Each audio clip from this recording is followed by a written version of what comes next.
So thank you everyone for coming to workshop 1 on climate extremes. We will discuss the science prediction of climate extremes and also the challenges posed by the changing climate to public health, engineering, urban development, agriculture, and more.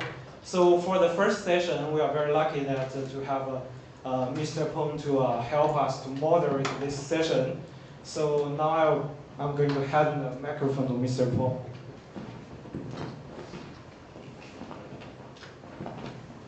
Good afternoon, ladies and gentlemen. First I should introduce myself. My name is Otto Poon. I'm an engineer. I'm not a scientist. I'm not at all a weather expert. But at the university, they kindly asked me to moderate this session, which I gladly do, because this afternoon we have 3 very distinguished speakers, and they did do a hard work, and I take all the credit. So I think to start off things, if I may, I will first invite Professor Ruby Leung to address us on climate modeling and extreme projection. Ruby Leung is a Bentley Fellow of Pacific Northwest National Laboratory of the Washington State, USA.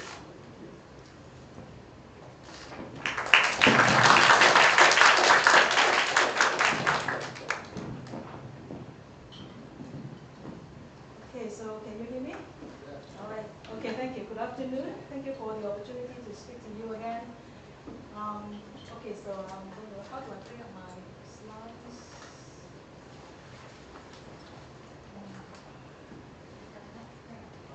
Okay. Thank you. All right, thank you. So I'm going to talk about climate modeling and extreme projections, but really mostly I'm going to talk to you about extreme projections, not going very much into the detail of climate modeling. Okay, all right. So as we talk about the whole morning, right, so there were several panels in the morning that we talk about different impacts of climate change. But just to remind you that indeed, based on the observational record, you can see climate has already been changing. So if you look at, for example, surface temperature. So this figure here shows the trends of surface temperature from the beginning part of the century, last century, about 100 years. So you look at that and you see in most areas temperature has been increasing. And in some areas the warming has been quite a bit larger than the global average. So in areas up to about 2.5 degrees Celsius. Corroborating the warming, you can also see a lot of evidences of different trends that we can see based on observational records. So because of the warming, you can see increases in the surface temperature over land, as well as increase in the sea surface temperature over the ocean. And also we can see changes in sea level as well because of the warmer temperature, the expansion of the ocean. So you can see the sea level changing, as well as glaciers melting and adding into the sea level, as well as seeing changes in the sea ice. So you can, because of the warming, you see decreases in the sea ice. So a whole suite of processes that we can see based on observation corroborating this warming trend. So, but if we want to know what will happen in the future, we can simply, based on what has been happening in the past, and simply extrapolate into the future. So to look at how our climate may be changing in the future, we have these tools that we use, which we call climate models. So essentially these are computer models that we write to represent all the processes that we know in terms of the differential equations and different physical processes. So over the years, climate models have changed a lot. Starting in the beginning, in the 1890s, climate models were pretty simple, one-dimensional model that only include a vertical column representing the radiative transfer, how the sunlight comes through and the long wave go back out. And then eventually we added a lot of details to these computational models we call climate models. For example, we started adding a hydrological cycle to represent precipitation. Besides radiation, we also added sea ice and land surface processes We also added aerosols. So these are like, some of them are cooling agents opposing to the global warming. And then we also included atmospheric chemistries. And now we have these models where we represent all the processes in the atmosphere, in the land, in the ocean, and in the sea ice coupled together. So using these models, then we attribute the changes that happened in the past, as well as project what might happen in the future. So looking at the projected changes in warming, one thing I really want to point out is that global warming is not just about temperature. So as the temperature increases, we know that precipitation is also going to increase.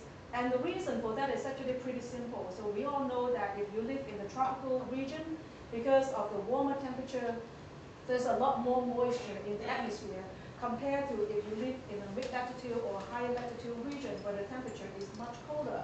So under global warming, if you see a temperature change, you would often see a 7% for each degree of warming in terms of the water vapor. So warmer temperature increases water vapor amount. And as a result, you would also see an increase in precipitation. But the precipitation increase is not so much as 7% for each degree of warming, but rather is a bit lower, at roughly about 2% for each degree of warming. So as a result, if you look at the global mean temperature versus the global mean precipitation change, you see almost like a linear trend. So as we see global warming, you would also see global precipitation increasing in the future. But of course, the more important thing is not just about the global mean. Whether you are talking about the temperature or about the precipitation, we wanted to know about the extremes, because the extremes are what would bring us a lot more impacts. Therefore, I'd like to talk about how a small warming in terms of the global average can bring us larger impacts in terms of the extremes. So this can be easily envisioned when you look at a figure like this, where we know that for any variables, such as surface temperature or precipitation, they have a probability distribution, such as here, where oftentimes you have a very long tail. So the probability of something happening on both ends are very low, but they tend to stretch out quite a bit. So in that sense, if you see an increase in, let's say, the mean temperature, there is only a very small shift in the mean. But in terms of the extreme, the change can be very significant. And also, we know that the extremes can be changing more, partly because not only of a mean change in the mean sense, but also some processes can increase in terms of their variability under global warming.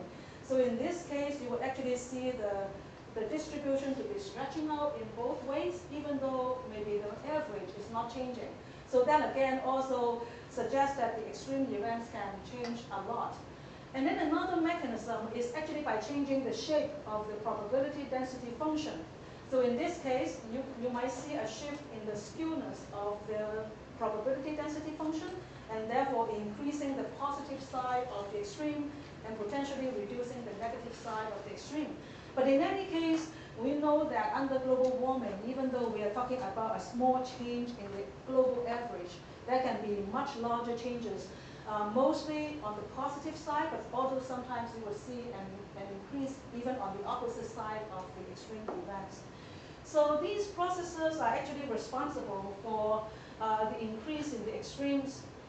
First of all, I already talked about in a warmer climate condition, you expect to have a moister atmosphere, and therefore the amount of extreme precipitation could potentially increase because of that. And then another factor is really related to the warmer ocean. And tropical cyclone changes is one example where a warmer ocean plays a very significant role. So I'm going to give you some examples of how extreme events may be changing. So, but first of all, just to support the idea that even though the mean changes can be rather small, the change in the extreme can be very large. So here we are looking at a spatial distribution of the change in the mean precipitation or annual average precipitation amount. So you see a very uneven distribution of the changes in the precipitation. Some area you will see positive change, increase in precipitation, but actually also lots of other areas where you will see a decrease in the precipitation, even though on global average, we expect to see roughly 2% increase per 1 degree of warming. But when you look at extreme precipitation, you see much larger area where you see this kind of blue color, meaning an increase in the extreme precipitation. So supporting the idea that even though the mean changes could be small, the change in the extremes can be rather large. So now I'm going to go through examples of changes that you might see in extreme precipitation and what they are associated with.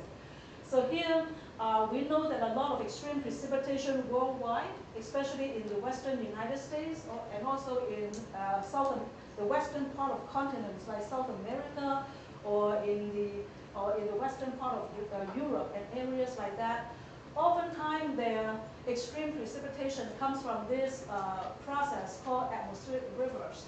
So these atmospheric rivers are very concentrated filament of water vapor being transported from the tropics all the way to the mid-latitude area.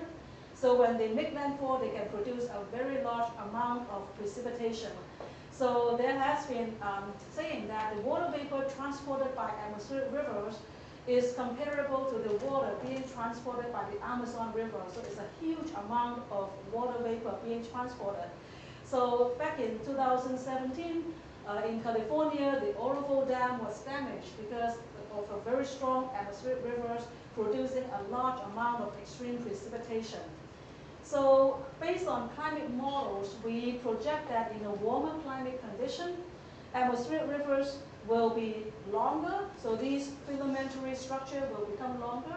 Therefore, they would make landfall more often, and then they would transport more water vapor because, as I said, warmer temperature means there's more water vapor in the atmosphere. Oh, sorry. I think I touched a button. Yeah, I shouldn't. Which one? Yeah, which one is this? Okay, sorry, thank you. All right. So yeah, so besides the atmospheric rivers getting longer and making landfall more often, they transport more water vapor, and therefore they will also produce more extreme precipitation. And then another factor is that under global warming, we expect the storm tracks to actually shift forward. And therefore, these atmospheric rivers may be also making landfall in a more forward location. So these are very important for areas such as the western United States, the western part of South America, and Europe to be recognizing in terms of the future changes. Another example of changes in extreme precipitation is associated with summer storms. So most of the heavy precipitation related to atmospheric rivers come during the wintertime. But we know that a lot of areas are affected not by wintertime precipitation, but they are affected by summer convective storms. United States is one area east of the Rocky Mountain. You often see these really large, we call them mesoscale convective storms, and they produce a large amount of precipitation. So these also happens a lot in Asia as well as over the ocean area. So based on climate models, we were looking at changes in these big convective storms. So this study by Crane et al., they look at current climate condition where the storms are depicted as over here. So a relatively big storm producing a lot of precipitation at the center of the storm. But under the future climate condition, because you get a lot more water vapor, so the models projected, first of all, a larger size in terms of the storms, meaning that it can affect a much larger area. As well as in the storm center, the amount of precipitation produced is also getting higher. So these are also very important for us to recognize in terms of summer heavy precipitation. And then another example is related to tropical cyclones. And here, mostly because of the warmer ocean temperature, climate models projected in the future comparing to the present time versus the future. If you look at the different category of tropical cyclones, starting from category 1 to category 5, which are the most intense tropical cyclones, you see a lot more tracks in terms of the location where we can detect category 5 or category 4 tropical cyclones. So these are will definitely have a lot of impacts in areas that are affected by tropical cyclones worldwide. And then lastly, I want to also make the point that even though we expect water vapor to increase and therefore precipitation to generally increase, we would also expect that under global warming, aridity as well as drought over land would also increase. And part of the reason I wanted to explain over here is that we know that the land area warms much more than over the ocean, right? So if you look at the temperature warming over ocean, is the land is warm up usually about 50% more than over the ocean. And therefore, over land there would need to be a lot of evaporation because of the higher temperature. But the moisture over land mostly actually comes from the ocean. So evaporation happens over the ocean and gets transported over to the land. But the land is so warm that it actually needs more water vapor, and therefore there is a larger water vapor deficit. As a result, it would amplify the aridity over land. And then another example is shown over here in the United States, both over the Central Plains as well as in the southwestern United States. Climate model project a large increase in the drought occurrence in the future. And in fact, they project that the drought that we will experience in the future would be larger than the drought that was experienced in the last many years during the medieval climate anomaly period. And this is partly related to the fact that the storm tracks are shifting forward, and therefore not many storms will be tracking through that area, as well as the subtropical high pressure system is expanding and becoming stronger in the future, and therefore reducing the amount of precipitation. So overall, we can see that increase in the greenhouse gases increases not only the global mean temperature, but also increase the global mean precipitation, roughly 2% for each degree of warming. I also talk about the fact that a small increase in the average temperature can have very large effects on both extremes. So I gave you examples of winter storms that are associated with atmospheric rivers, but also mesoscale large summer convective storms that are increasing in the future. Tropical cyclones will become more intense because of the warmer ocean, but at the same time, the changes in the storm tracks, changes in the subtropical high, and also land sea warming contrast will also lead to an increase in aridity and drought over land. So now we are having climate models that are becoming better and better, including more processors, as well as being run at higher and higher spatial resolution. So we are hoping that these modeling tools will help us better understand and project the future. So what is important for us to do is to improve communication and awareness of all these different impacts that we will experience.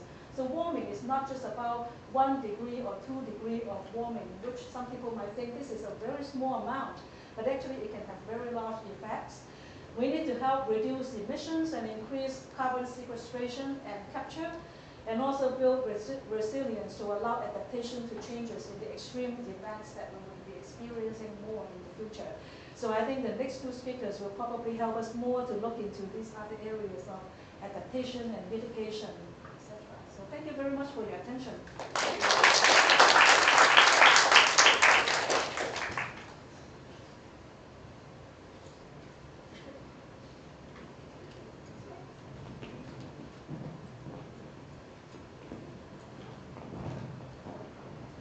Next speaker is from Hong Kong, Mr. Lee Sai-ming.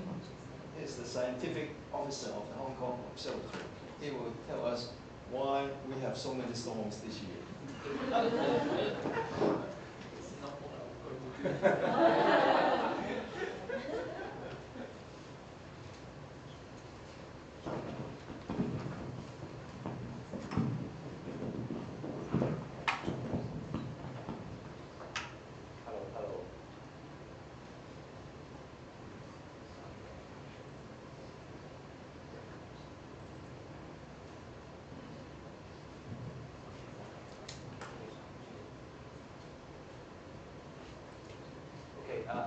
Good afternoon, everybody. Thank you for inviting the HKO to participate in this talk. My talk is mainly about rainfall and temperature in Hong Kong. records and projections. But before doing that, I still need to cover a little bit what's happening in the world, some global context, and then I will move on to show you some observations and records in Hong Kong and what we project about Hong Kong's future climate in the 21st century. I'll move this up. Okay, fine. Then I will say something about uncertainties. Okay, so the black line here shows the January to September global average temperature. Currently, the global average temperature ranks at the fourth warmest. The three warmest years are 2016, 2015, 2017. So if this trend goes on, 2018 is likely to be the fourth warmest on record. According to WMO, the World Meteorological Organization, and the newly published IPCC report, the special report on global warming of 1.5 degrees, present-day global temperature is already about 1 degree Celsius above pre-industrial levels. CO2 is the single most important greenhouse gas in the atmosphere. The concentration has already passed 400 ppm, and it keeps on rising at a rate of about 2 to 3 ppm per year. The current level is the highest in the last 800,000 years. Last time we saw 400 ppm CO2, it was about 3 million years ago. At that time, the Earth was about 2 to 3 degrees warmer than today, and sea level was 10 to 20 meters higher than today. As the climate shifts to the warm side, the probability of occurrence of extreme heat increases. It can be a 3 standard deviation event, or 4 standard deviation, or even 5 standard deviation events. The probability gets higher and higher. I just give you some recent examples of significant heat waves. The 2003 European heat wave, more than 70,000 people died. Climate change doubled the chance of the heat wave. Then came the 2010 Russian heat wave, 55,000 deaths. Climate change increases the chance of the heat wave by 3 times. And the most recent deadly one is the 2015 Indian Pakistan heat wave. The death toll is much lower, but the climate change impact is much higher. Climate change increased the chance of the heat wave by at least 8 times.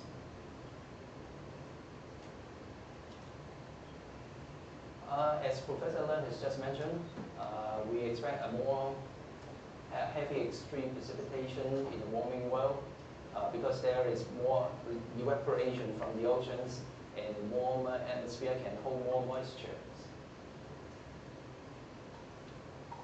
Here are some recent extreme rainfall events. In the winter 2013 to 2014, Europe was battered by repeated storms.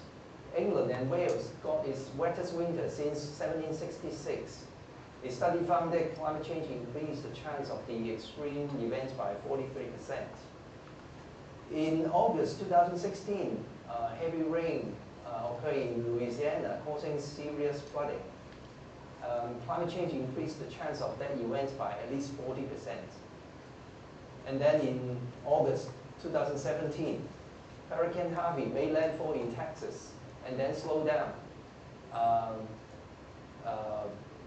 giving heavy downpours to the state. A study found that climate change made Harvey rainfall 3 times more likely, 15% more intense. I didn't do anything.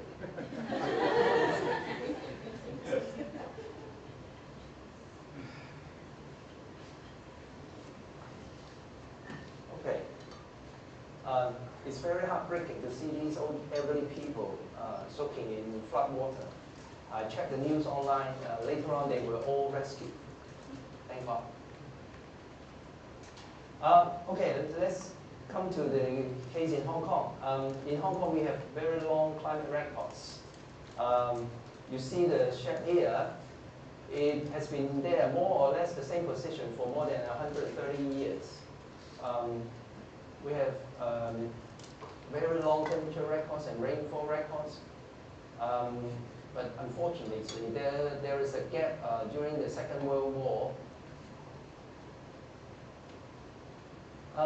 The climate trends observed in Hong Kong are basically in line with global trends. We are seeing warming climate, more very hot days, fewer cold days, more extreme rainfall, rising sea level.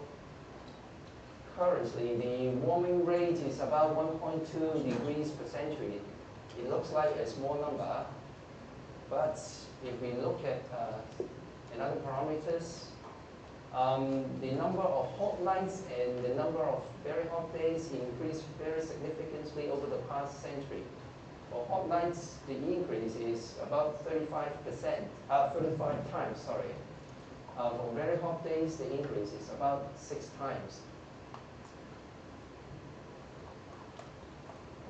In 2010, we conducted a study on extreme weather events. We want to find out how the return period of the extreme events changed over the last century. And one of the findings is this. For a 35 degrees event, the return period in 1900 was about 32 years. But in 2000, it has shortened to 4.5 years. So in other words, we should expect a 35-degree event roughly about every 4 to 5 years on average, okay? But things have changed. It looks like the warming is getting worse. After 2010, we can see that in recent years, 35 degrees is a very normal event. Currently, 2015, 2016, 2017, 2018, it looks like it has become an annual event already. Our annual rainfall is increasing, though the rate is not high. Year-to-year fluctuation is large. Another interesting observation is this. The number of rain days is decreasing, and that means the average rainfall intensity is higher. It's getting more difficult to rain, but when it rains, it rains harder. Okay, the number of heavy rain days is increasing. This chart is quite popular among government departments.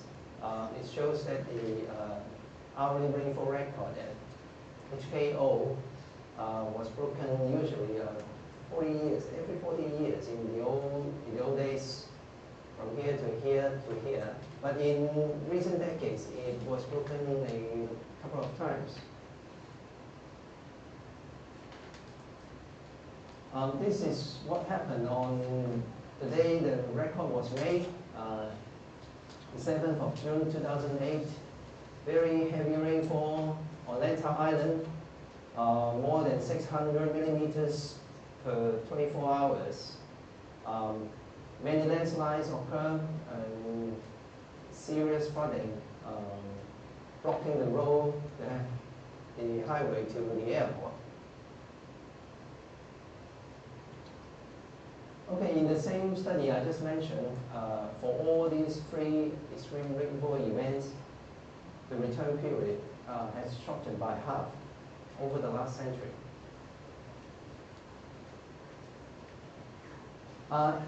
Some other types of records. In 2016, we issued the first amber rainstorm warning in January. In Hong Kong, the rain season is from May to September. About 80% of annual rainfall is received during this period. From the radar picture, you can see that the radar echoes are quite intense indeed, but it was fortunate. The intensification occurred when the echoes were moving away from Hong Kong. Otherwise, we might get the first black rainstorm warning in January. The average rainfall in January is about 25 millimeters, but in 2016, the rainfall was 267 millimeters. It's the top on record, the earliest ever rainstorm warning. And then, what is the latest black rainstorm warning? Also 2016. 2016 is quite an interesting year. The average rainfall in October is about 100 millimeters, but we got 6 times of that rainfall. That was the first black rainstorm in October. Okay, now I talk about climate projections for Hong Kong. Let's recap what greenhouse gas scenario or pathways considered by IPCC AR5. The red line here is RCP 8.5, the worst scenario, or the business as usual scenario, high concentration scenario. The blue line here is RCP 2.6, the 2-degree target scenario, the 2-degree mentioned in the Paris Agreement. And there are 2 medium concentration scenarios, RCP 4.5 and RCP 6.0. We use statistical methods called statistical downscaling to do projections for Hong Kong. We don't actually run the global climate models. We make use of global models provided by IPCC or the CIMI5. Then we downscale to station level. We use the HKO headquarters as the single point to represent the whole Hong Kong. Okay, what I'm showing here is the projection for the last decade of this century, the 21st century, under the 4 RCP scenarios. I'm also showing the likely range here. This is kind of uncertainty, you can say. The observation of the baseline period is here. Okay, yellow is hot nights, red is very hot days. So you can see the direction of change is very clear. We are going to see more hot nights and very hot days. In the case of RCP 8.5, we should expect more than 90, more than 100 very hot days. So the whole summer will be very hot. We can't cancel the very hot weather warning then. For the medium concentration scenarios, the number of hot nights will be also about 90. So the whole summer will be we will be experiencing hot nights throughout the whole summer. We use the same technique to project wet-bulb temperature. Wet-bulb temperature is a basic indicator of heat stress. The yellow bar here is any number of high heat stress days. So we look at the maximum wet-bulb temperature above a certain level. We only count those days with very high levels, very high wet-bulb temperatures. Okay, so we are going to see more heat stress, and the red bars here is maximum duration of high heat stress. The high heat stress will last longer in the future. In terms of extreme rainfall, we look at the annual maximum daily rainfall and annual maximum 3-day rainfall. The general direction is also increasing.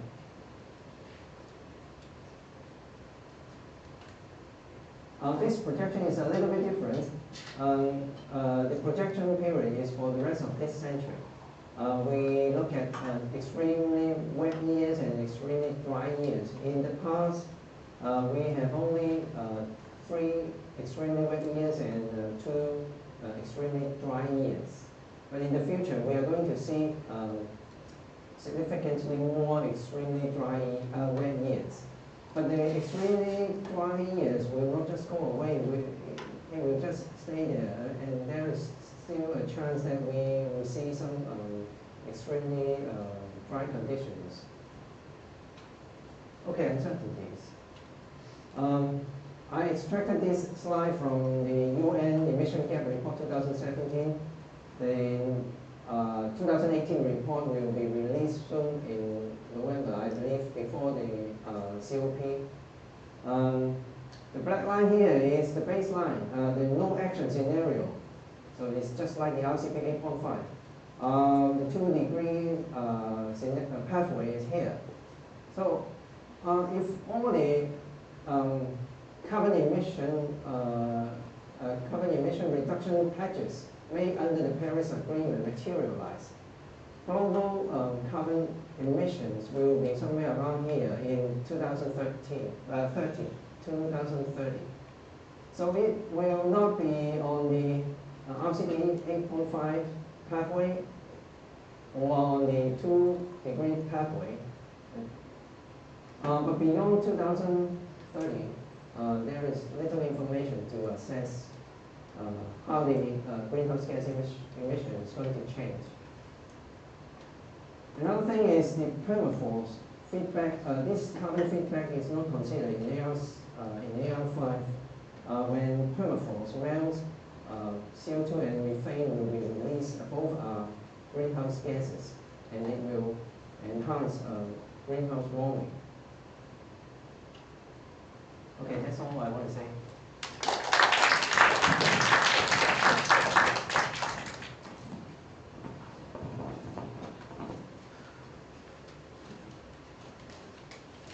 Thank you, Mr. Lin.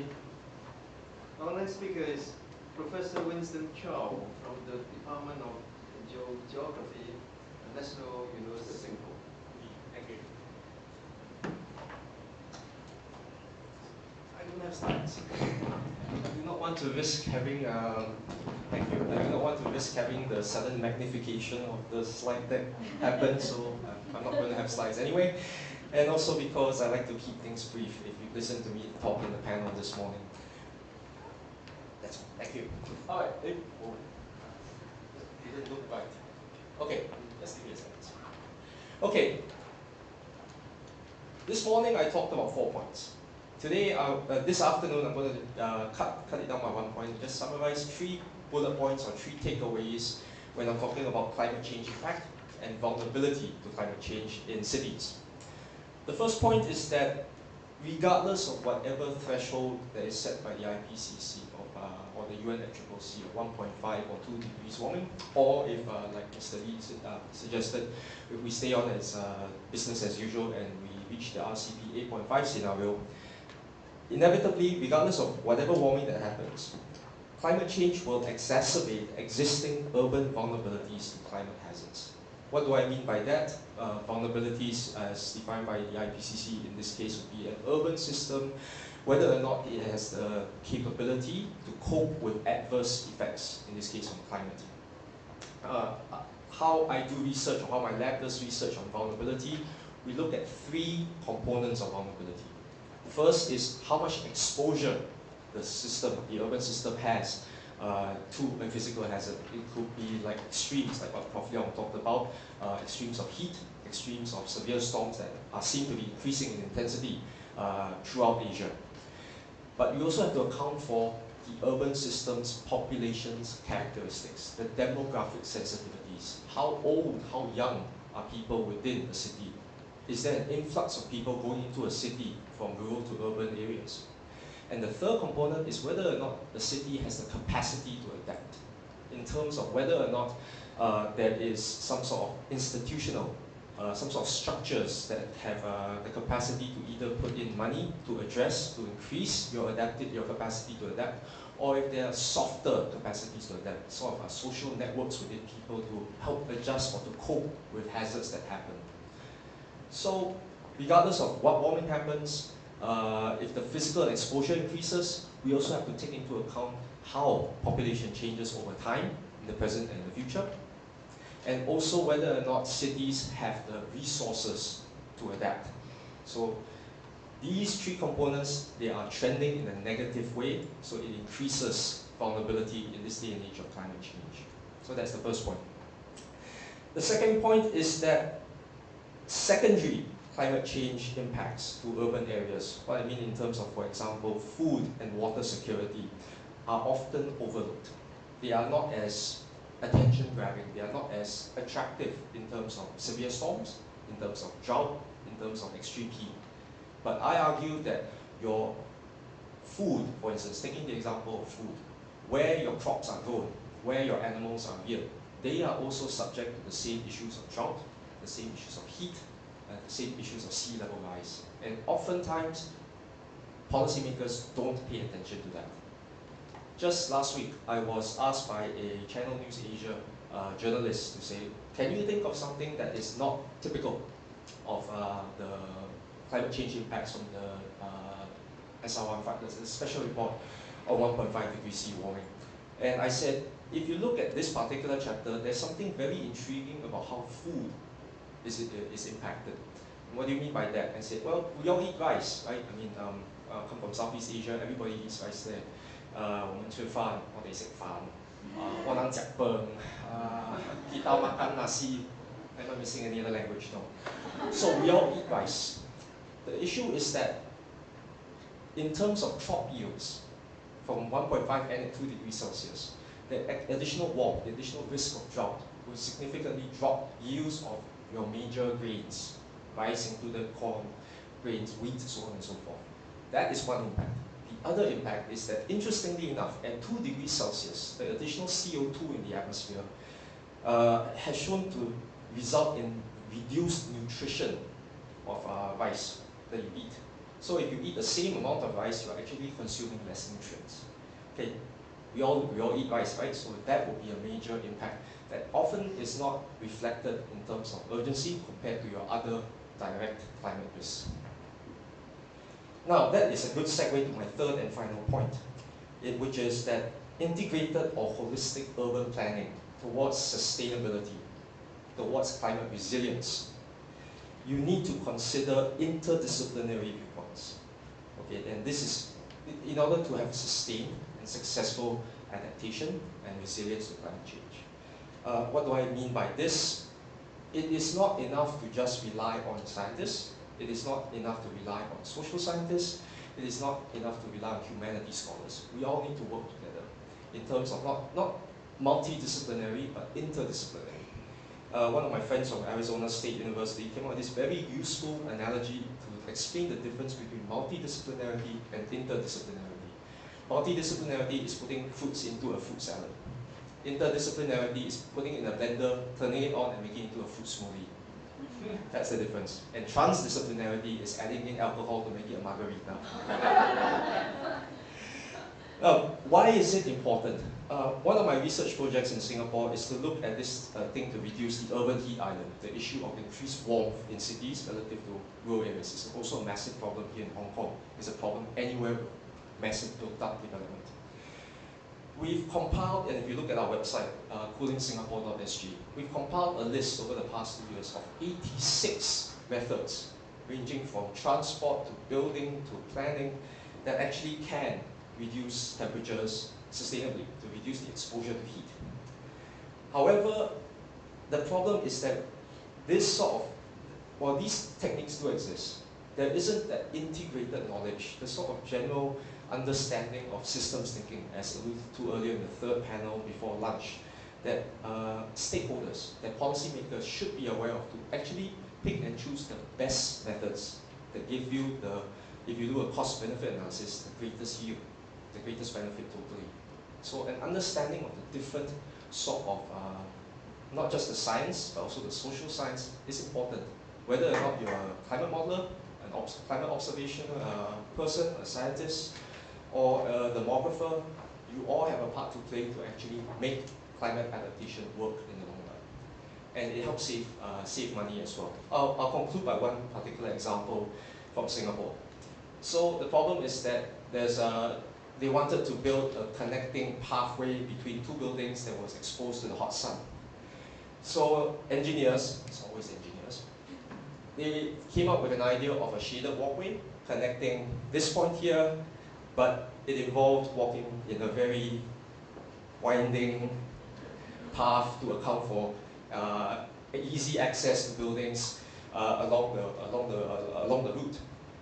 So when this was implemented, then they realized that they forgot that culturally, what we do in Singapore is that if we want to get from point A to point B in the shortest possible distance, we take out an umbrella, open it up, and just walk in the sun, and get to point A to point B as quickly as possible. So my point is that if there was some knowledge of the cultural differences that help to aid design, that can actually make a more successful, sustainable way of reducing your exposure to heat and adapt to that particular climate hazard. Okay, with that, thank you very much.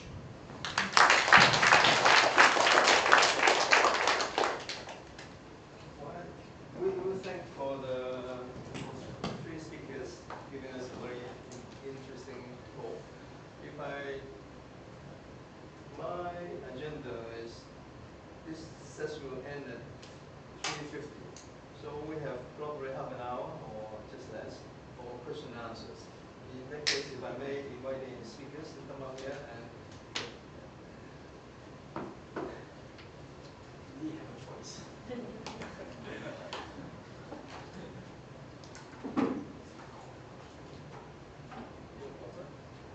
Coffee. the room is small enough. We can all just We need the mic, is it? For video recording.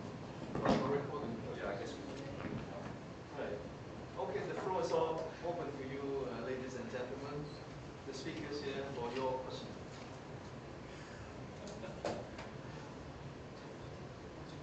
So this question about the urban heat island effect, about the extreme heat due to urbanization, I think I do not know in Washington, whether that's hotter or Singapore is hotter. But I know Singapore is near the equator, and I have lived in Singapore for a couple of years, so I know how hot it is.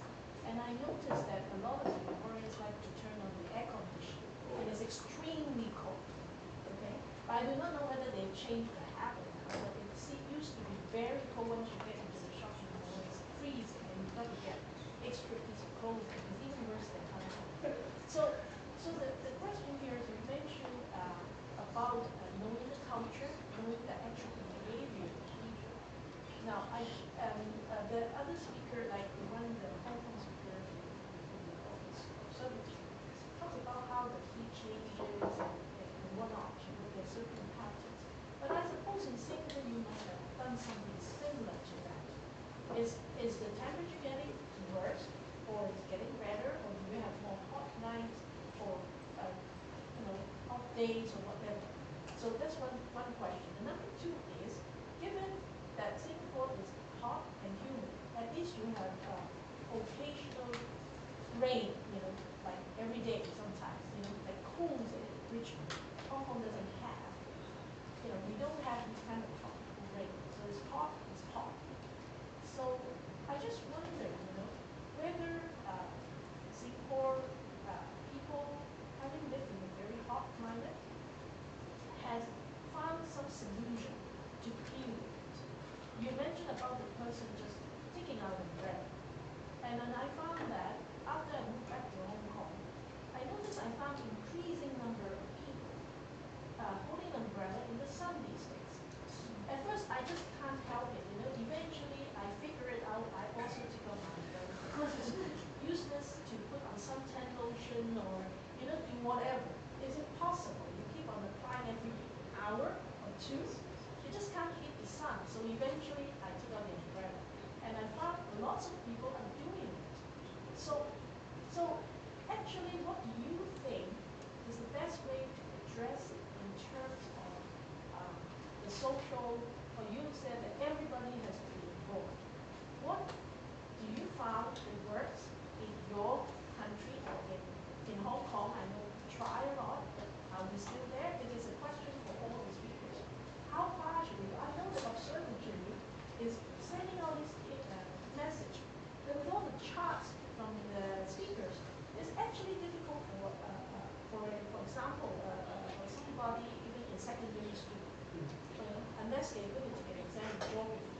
understand how to read the chart. So how do we engage all people, all ages, all sector, all discipline to work towards the goal that we talked about? Okay, I think I can take a gander at the first two questions. First, about whether or not the heat island is as bad as it is in Singapore versus either Washington or Hong Kong is pretty bad. We did some measurements quite some time back where if you've been to Singapore, you've been to the commercial centres, Orchard Road, where all your major shopping is. At night at about 10 p.m. with all the traffic and all the air conditioning, the waste heat from the air conditioning, together with the massive amount of asphalt and buildings in that area, it was about 30 degrees Celsius at night. And we had a concurrent weather station measuring temperatures at the rainforest. It was 23 degrees Celsius, so a 7-degree difference. And with that implication of warmth, right, so your 7 degrees is quite substantial. The natural, not natural, the human solution is to use air conditioning, set your temperatures down as low as possible, make it cool, transfer the heat indoors, outdoors, but at the consequence of using more energy. And in Singapore's case, 95% of our energy comes from fossil fuels, comes from natural gas.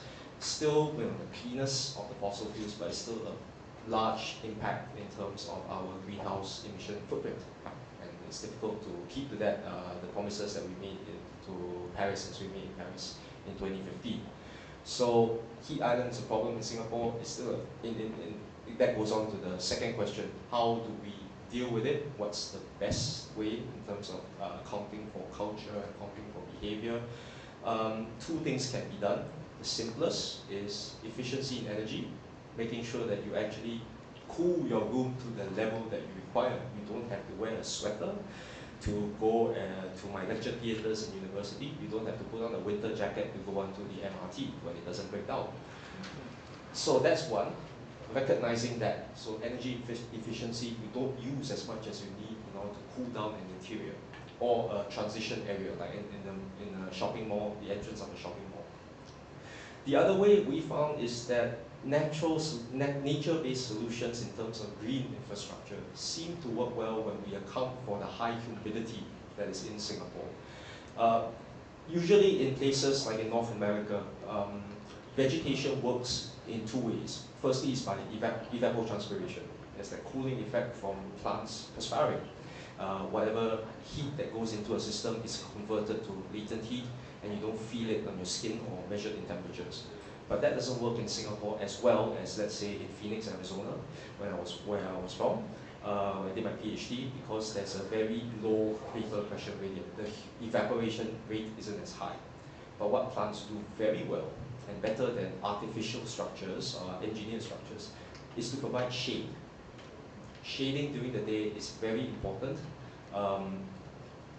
to reduce your exposure to the sun, and you don't have to put on so much sunscreen for one thing. Now that said, not all plants that are managed or installed by the National Parks Board, the governmental agency that manages the vegetation, the streetscapes, the parks in Singapore, not all plants work as well. It's not a universal benefit. We find out that plants that inhibit the flow of air, they have very broad canopies closer to pedestrian level.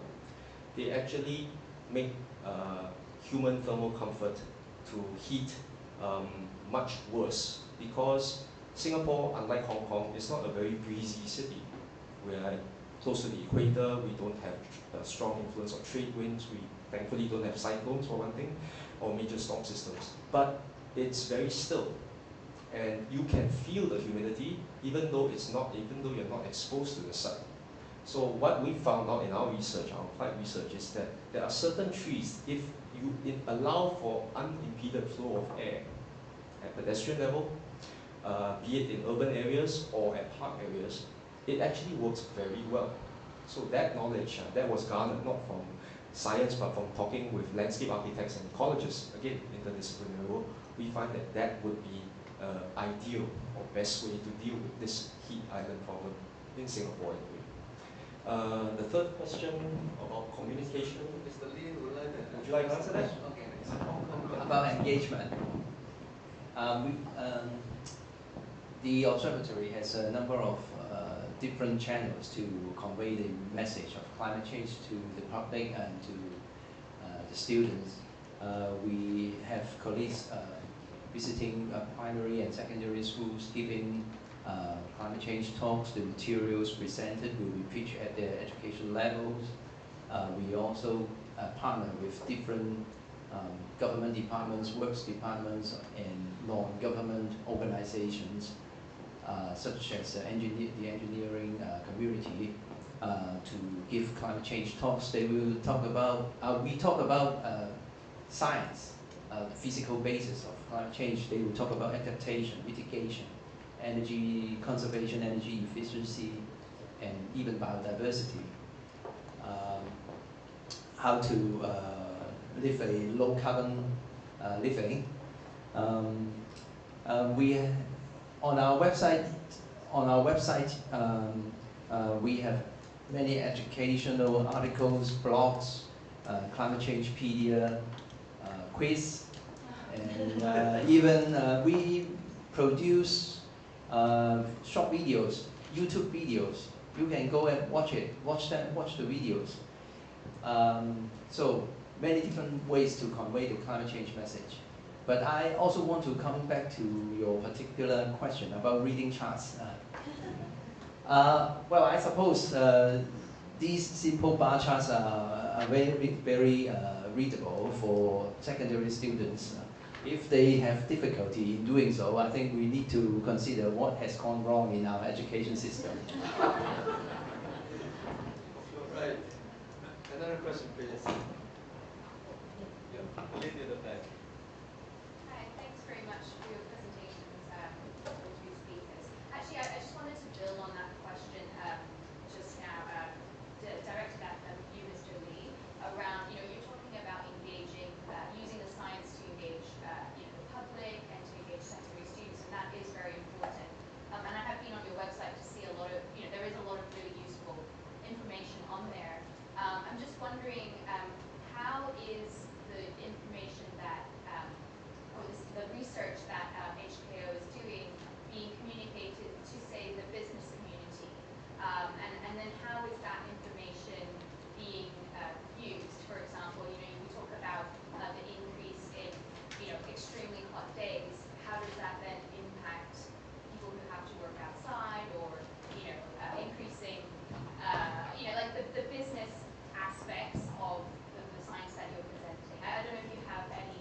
Yes, actually, we have many communications with other sectors, and we join this many forums, just like this kind of conference.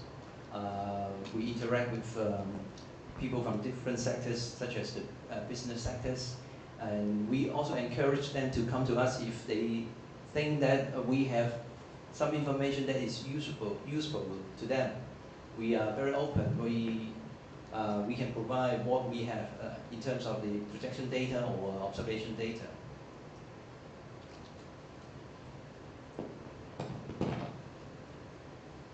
I'd like to kind of ask a different question. So I just want to follow up the food security question Lisa just raised.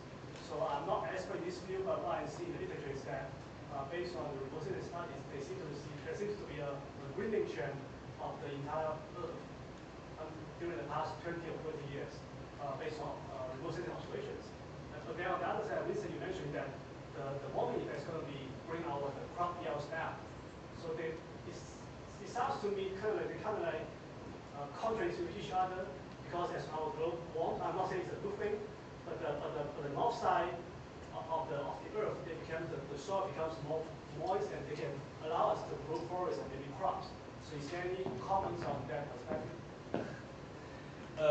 The question was, why is it that the Earth is shown to be greening by remote sensing studies, but yet crop yields go down, and whether or not there's potential for whether some places might benefit because of the increased soil moisture, and also because of melting permafrost as well. Yes.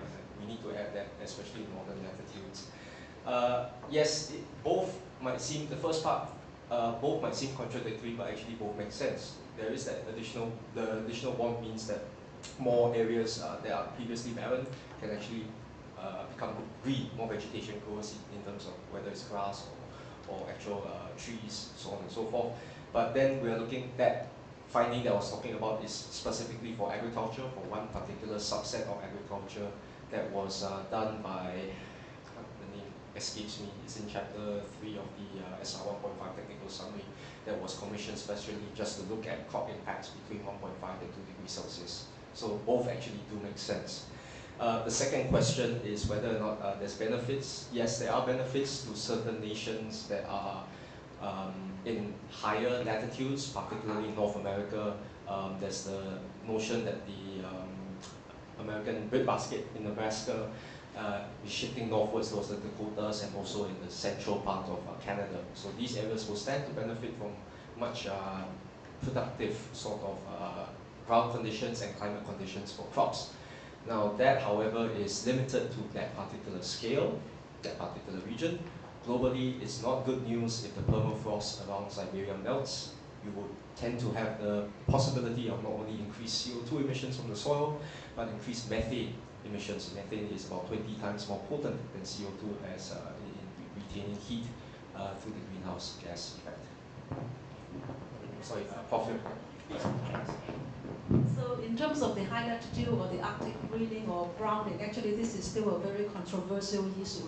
So there is a study ongoing by the National Academy really looking at all kinds of data to really confirm whether there has been greening or warming. But another important point is that oftentimes we might have like instrumental record that might only last for like, let's say 20 or 30 years. It's really hard to make a conclusion about global warming because it might be just part of what we call multi-decadal trend. So I think this is still something that is out there that we need to investigate. Thank you. You probably all know that the Hong Kong government has recently proposed to reclaim land from the ocean by building artificial islands off land. So this involves a lot of climate input and our outlook in the future. So I wonder if, say, the Hong Kong Observatory, which is the lead scientific agency of the Hong Kong government on this matter, how are you going to take steps to give advice, as for example, a simple matter of how high should we build the platform and so forth, and how it would affect the microclimates in Hong Kong? And I have a question, similar question to Mr. Chow. Singapore is very good in making artificial islands. So do we have any lessons to learn from the experience that you're facing? Okay, I think I just need to repeat what our director has said this morning.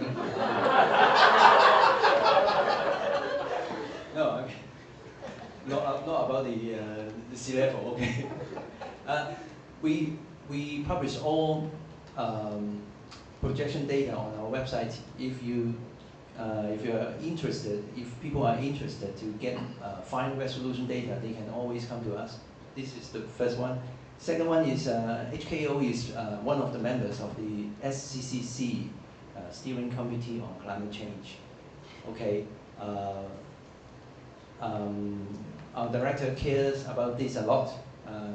He will be sitting there at every meeting, make sure that he will provide the necessary scientific advice and input to the committee. Politically correct answer. Okay, I'm no longer in Singapore, so I don't really have to watch my words. Breathing the sweet air of freedom in Hong Kong, as I was telling my lunch guest. So the question was, how effective has land reclamation been in Singapore, and whether there are any lessons? Is that, am I paraphrasing correctly, sir? And especially in its relationship to climate change. Okay, Singapore has reclaimed a lot of land. Well, we were originally like 561 square kilometers, but now we've gone up to about 750 or 770 square kilometers. We've reclaimed our entire southern coast. We've reclaimed the sea between 3 or 4 different islands, Asia's largest petrochemical refinery in what we call Jurong Island right now. It's been very successful. I mean, engineering-wise, it's a major project. But in terms of the environment, in terms of climate change, it's not really that good. It's a touchy subject in terms of research. I have colleagues who have tried to look at the coastal impacts in terms of loss of mangroves, in terms of loss of coral reefs from infill, from land reclamation. But getting research funding from that, from either the public sector or the private sector, is quite difficult. But we do know from, we do have an idea in terms of the environmental destruction, direct and indirect, in terms of where we source the sand for land reclamation.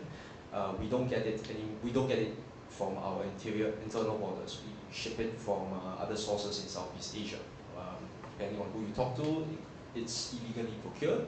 I didn't say that, but it's from various reputable news sources. There's massive environmental damage directly for our ecosystems, but also in terms of transportation of that sand that requires fossil fuels to move barges from sources from the rest of Southeast Asia to be brought over to Singapore. So we have been, we do have that footprint in terms of environmental degradation, both directly to our native ecosystems and habitats in Singapore and in adjacent Malaysia, but also in terms of increasing our carbon footprint by bringing in all that external sand to our borders. I think there was a question there. Well, it was. Anyway, now, just a burning question just before we finish. Now, I'm from the Chartered Institution for Water and Environment of Hong Kong's branch, right? But obviously, I've been listening to both Ruby and Mr. Lee, about the prediction, of the climate forecast in the future. Now, it's heavily dependent upon the use of climate modeling in both cases. But would you be able to enlighten us that the basic criteria that will determine your own use of your climate model in your case? Because obviously, you must have your own consideration of focal point, in your prediction of weather forecast. And Mr. Lee spoke of, the use of the downscaling model, that in your case. And Ruby had actual use of, the other different type of modeling. Are we able to reach an agreement to use a more uniform methodology, that can be applied to various models to produce, a better evaluations, of the effect on, the hydrodynamics, or whatsoever? Or even the wisdom. There is, well, as far as I know, there is no single best model in the world. So we look at an ensemble of models. Before we do the downscaling, we have to look at the performance of the global model, see how they perform in terms of simulating temperature, simulating rainfall. Generally speaking, models are very good in simulating temperature, but the skill in simulating rainfall is still improving. We do see improvement. I've been practicing weather forecasting for 20 years.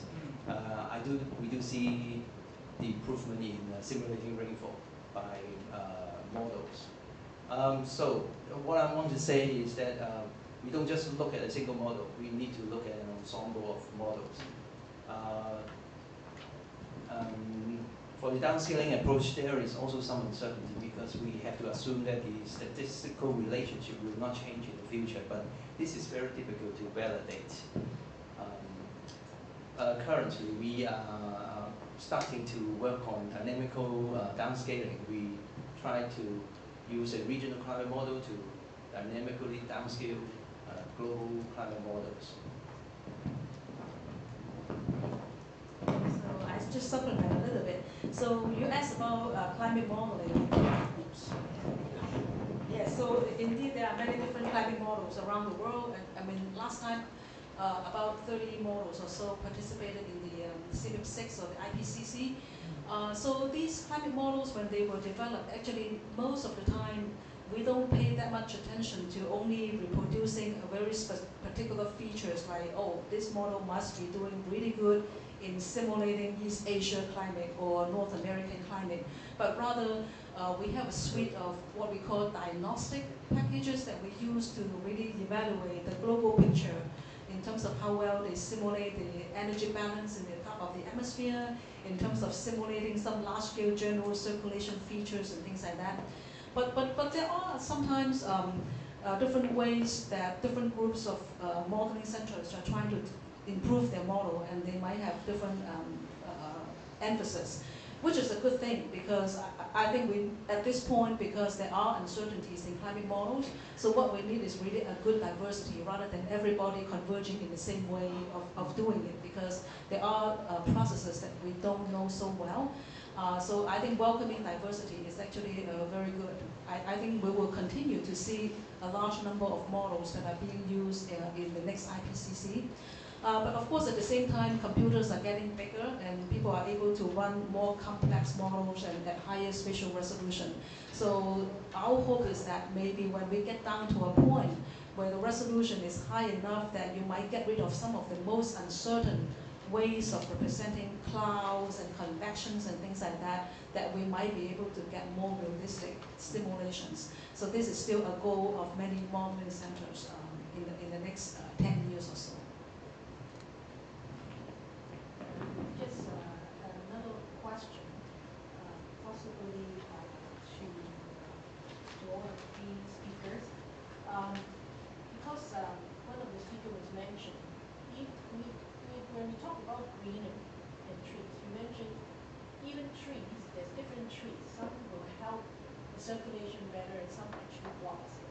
But then I think in general, the green kind of professionals all think that as long as we put some kind of greenery, that will replace, of course, asphalt or concrete or whatnot, is better because it reduces the heat island effect.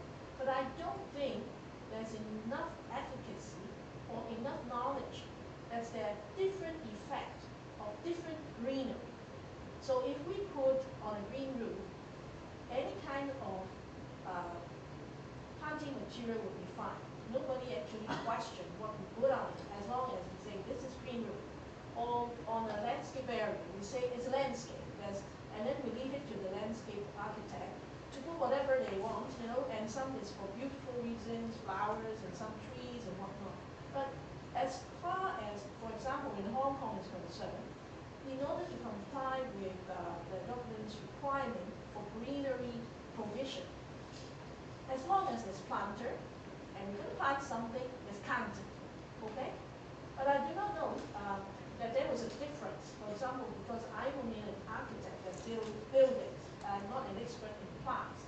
So that part, I leave it to the other consultant.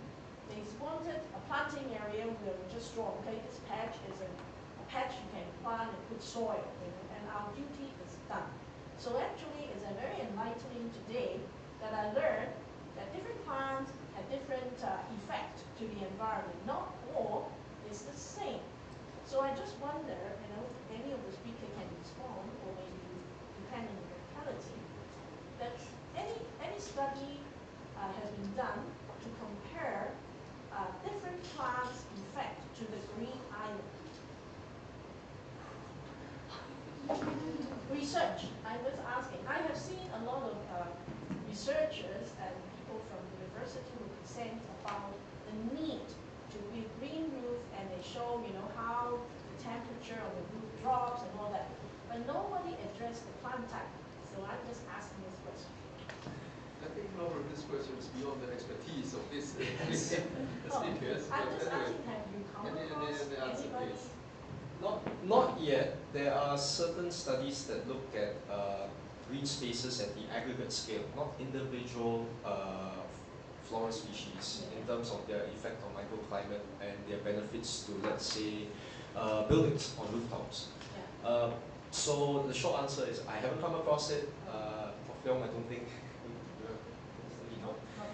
But I do want to add something that might challenge that assumption that all trees are good for either I know from a landscape architect perspective or from an ecological perspective, it appears to be good. But in practice, at least in Singapore and in some cities in Malaysia, generally in residential areas, people don't want too many trees. And this can't be found in research journals. This was found from years of practice and talking to managers from the National Parks Board in Singapore, I asked them, hey, do you know that we can reduce the heat island and heat exposure and increase thermal comfort substantially if you just put as many shade trees and as many rooftop That's what we all heard. Then they said, in reality, they told me, look, Dr. Chow, in reality what happens is this. I go to a residential area, I say, we're going to put up all these trees, they will kill us. Why? Two reasons. One is they have to deal with bird poop from birds that crap on their cars, that crap on the sidewalk and annoy them. Two is that all these trees, when they flower and when all the seeds come down, it's a massive headache for people to clean their driveways. It's a massive headache for contracted cleaners to actually sweep up the detritus and then deposit it elsewhere. So in the end, we don't want to have too many trees. I think in Hong Kong, due to the recent typhoon, maybe our representative, a lot of trees fell down, and it's still a mess until now. I do not know whether there's any intergovernmental department or the SCCC dealing with this. No, not under the jurisdiction. Okay. Asking the wrong. Right, I think we have about 5 more minutes. Flora, I can entertain one or two more questions. So I have a question to Ruby. I noticed that you didn't mention about the simulation of tropical cyclones or predictions about them. So what's the current stage of the art in terms of that, and when can we maybe predict the future changes in terms of tropical cyclones?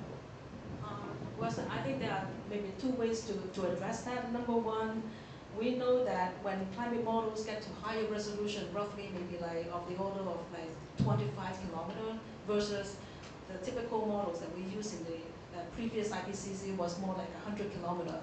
Right? So when we get down to that higher resolution, we can actually simulate like category 4 or sometimes even 5 hurricanes. So that would allow you to at least have a chance to look into how these tropical cyclones may be changing in the future.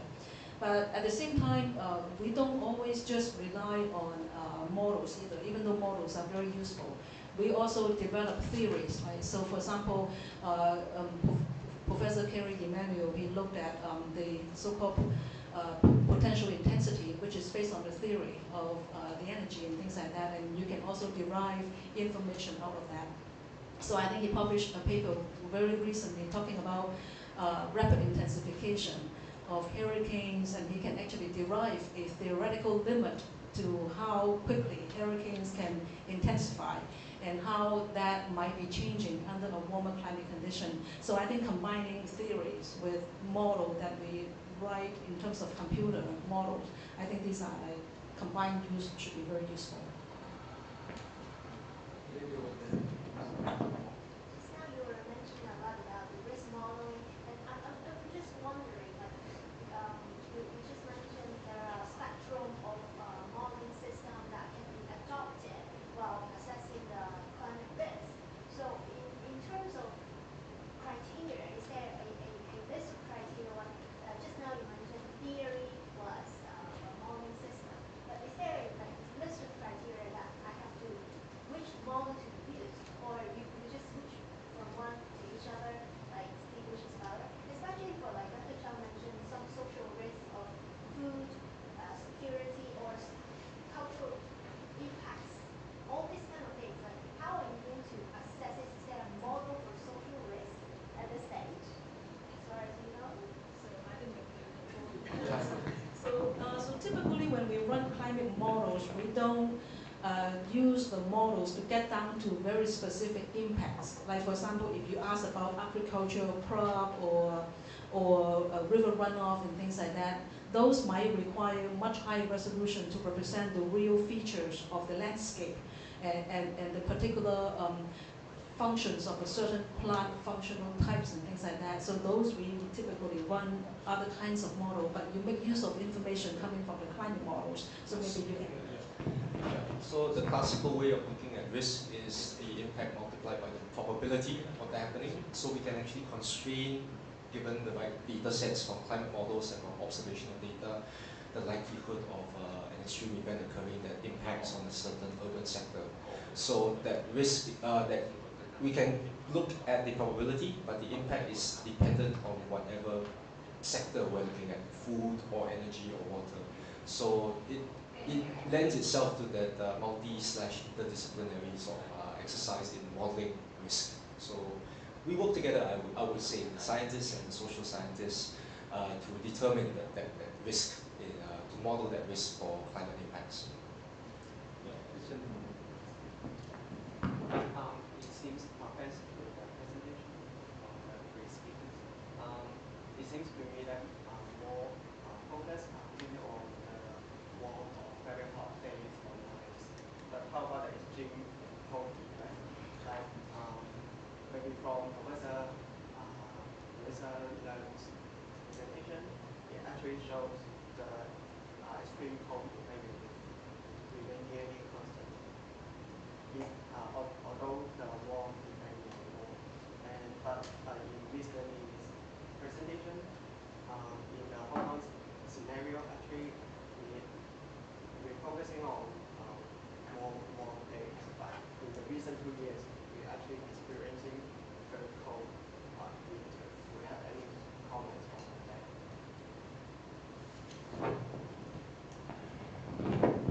Cold extremes are never ruled out in the IPCC reports. Okay,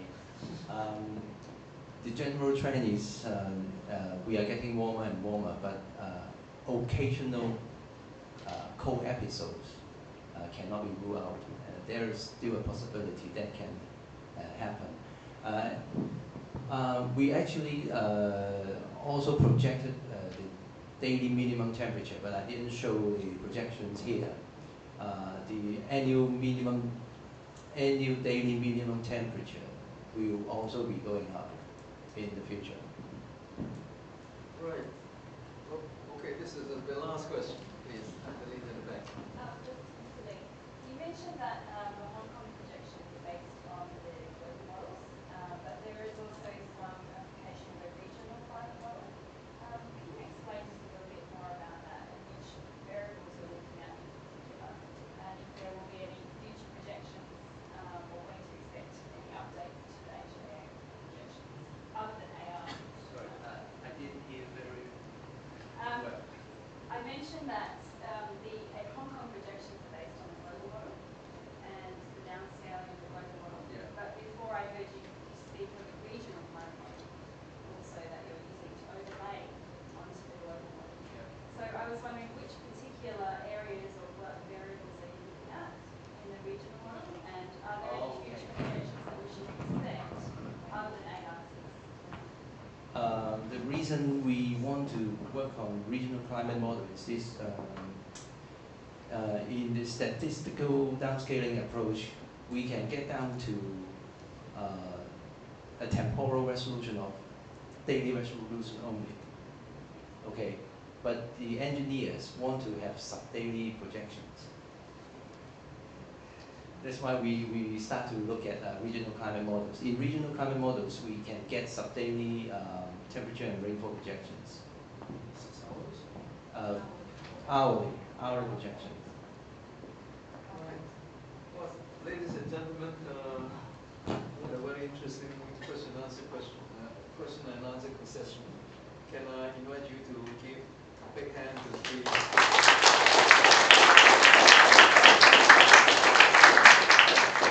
The next session will be coming up in about 10 minutes, and it will be moderated by Professor Xi Xiaoming. Please, if you will come back. Yeah, thank you.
from the top down.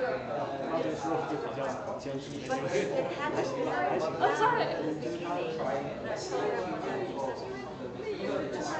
the first one was paper. Everybody was divided up on paper, even though we had to manage the when we looked at our paper purchase, the numbers were still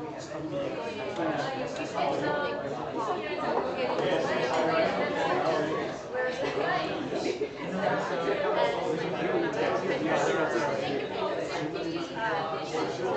that's why we centralized. Once we centralized, now and the printing makes sense. So the paper numbers make sense.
That's the usual time. So all you have to do is drop it in there on your way back to your office, right? So there's no extra movement. But when you pull it, it's not an outlook. You go on and carry it out the door. So Tuesday morning, when they told me when I get in this, and I went to you know what they told me? They changed it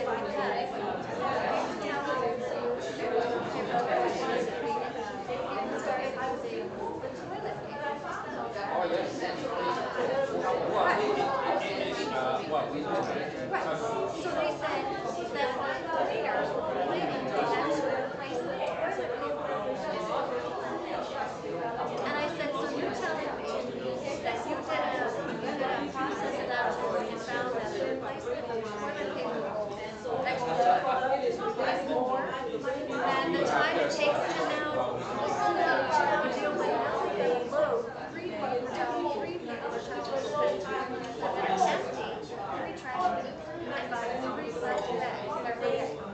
So the labor involved in that is not less than buying it. I said, let them maybe they'll choose the handwriting.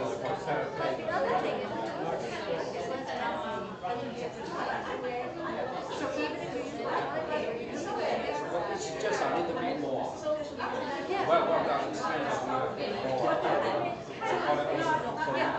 You have to look at a whole process. You can't just go on an aspect and go because we were literally because the amount of paper you're buying to supply the handheld is way more than the amount they're avoiding in the schools.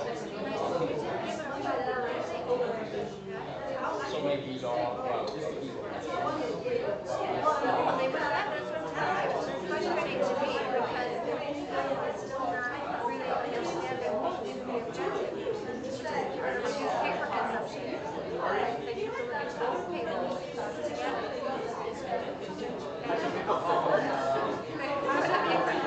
They're never running out of it.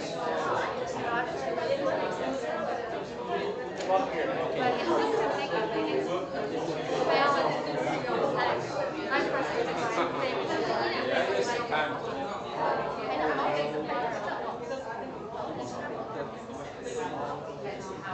how much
A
Yes, there are some.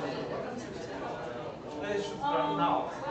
They didn't give time to recover it. I don't think that you need to particularly use the regional model, but it will take a while before you can do it. So in simulate people, when there is a particular, there is a so high resolution, I think on the order of 15 models will try to do these simulations and quantify the number. Which is very global model, which is considered very high. Yes, still. I mean, they can afford to run like multiple scenarios, all things like that.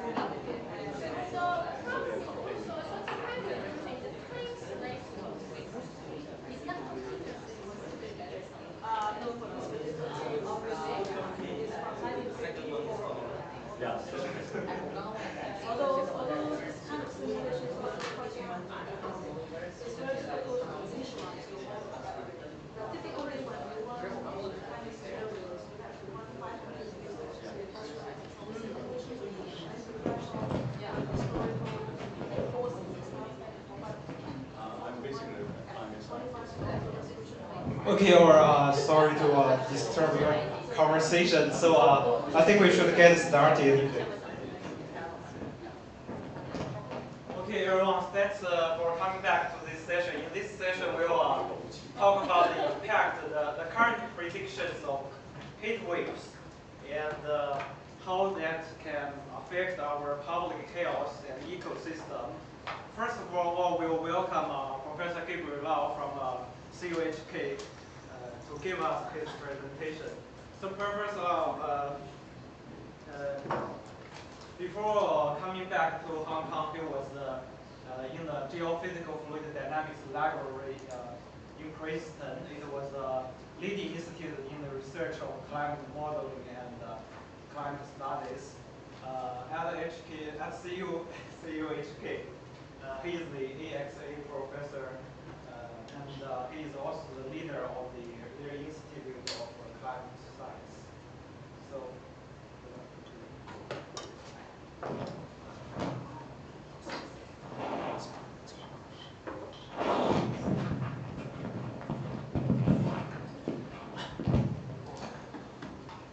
Can you hear me okay? All right, thank you, Xiuming, for your introduction. So today my topic is to describe the physical features of heat waves in this part of the world.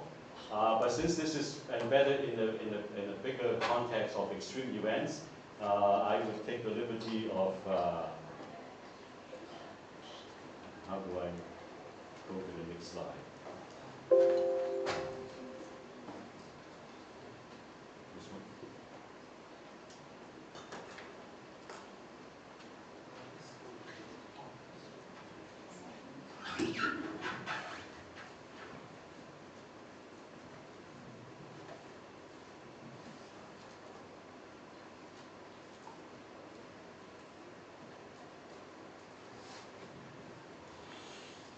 All right, so I would discuss this in the broader context of extreme events. And with apologies to Ruby, I'm going to show this again and hope that this will finally sink in. So basically what we have here, and I'm going to use the mouse to move the pointer so you can see it at both screens. So we are looking at probability distribution functions, or PDFs, of say a typical atmospheric variable such as temperature. Okay, so if you look at the PDF of temperature for say a certain location or a region, then typically the distribution looks something like this orange curve here for the previous climate, with a mean somewhere near the peak occurrence and also a standard deviation which will represent the spread of this bell-shaped curve. If we take the simplest case, that is that there is no change in the spread and the standard deviation of the distribution, and just a change in the mean. So we basically just physically move or shift this orange curve to this red curve like this by a certain amount, which represents the mean climate change. Okay, it could be 1.5, it could be 2, it could be 3 or 4, depending on the scenarios that you're working on. Then what happens is that if you look at the more extreme events over here, then in the old or the present climate, then it will end something like in here, like this, beyond which there will be no occurrences of anything hotter than this. And this, for example, Can we get that? It only happens in this room.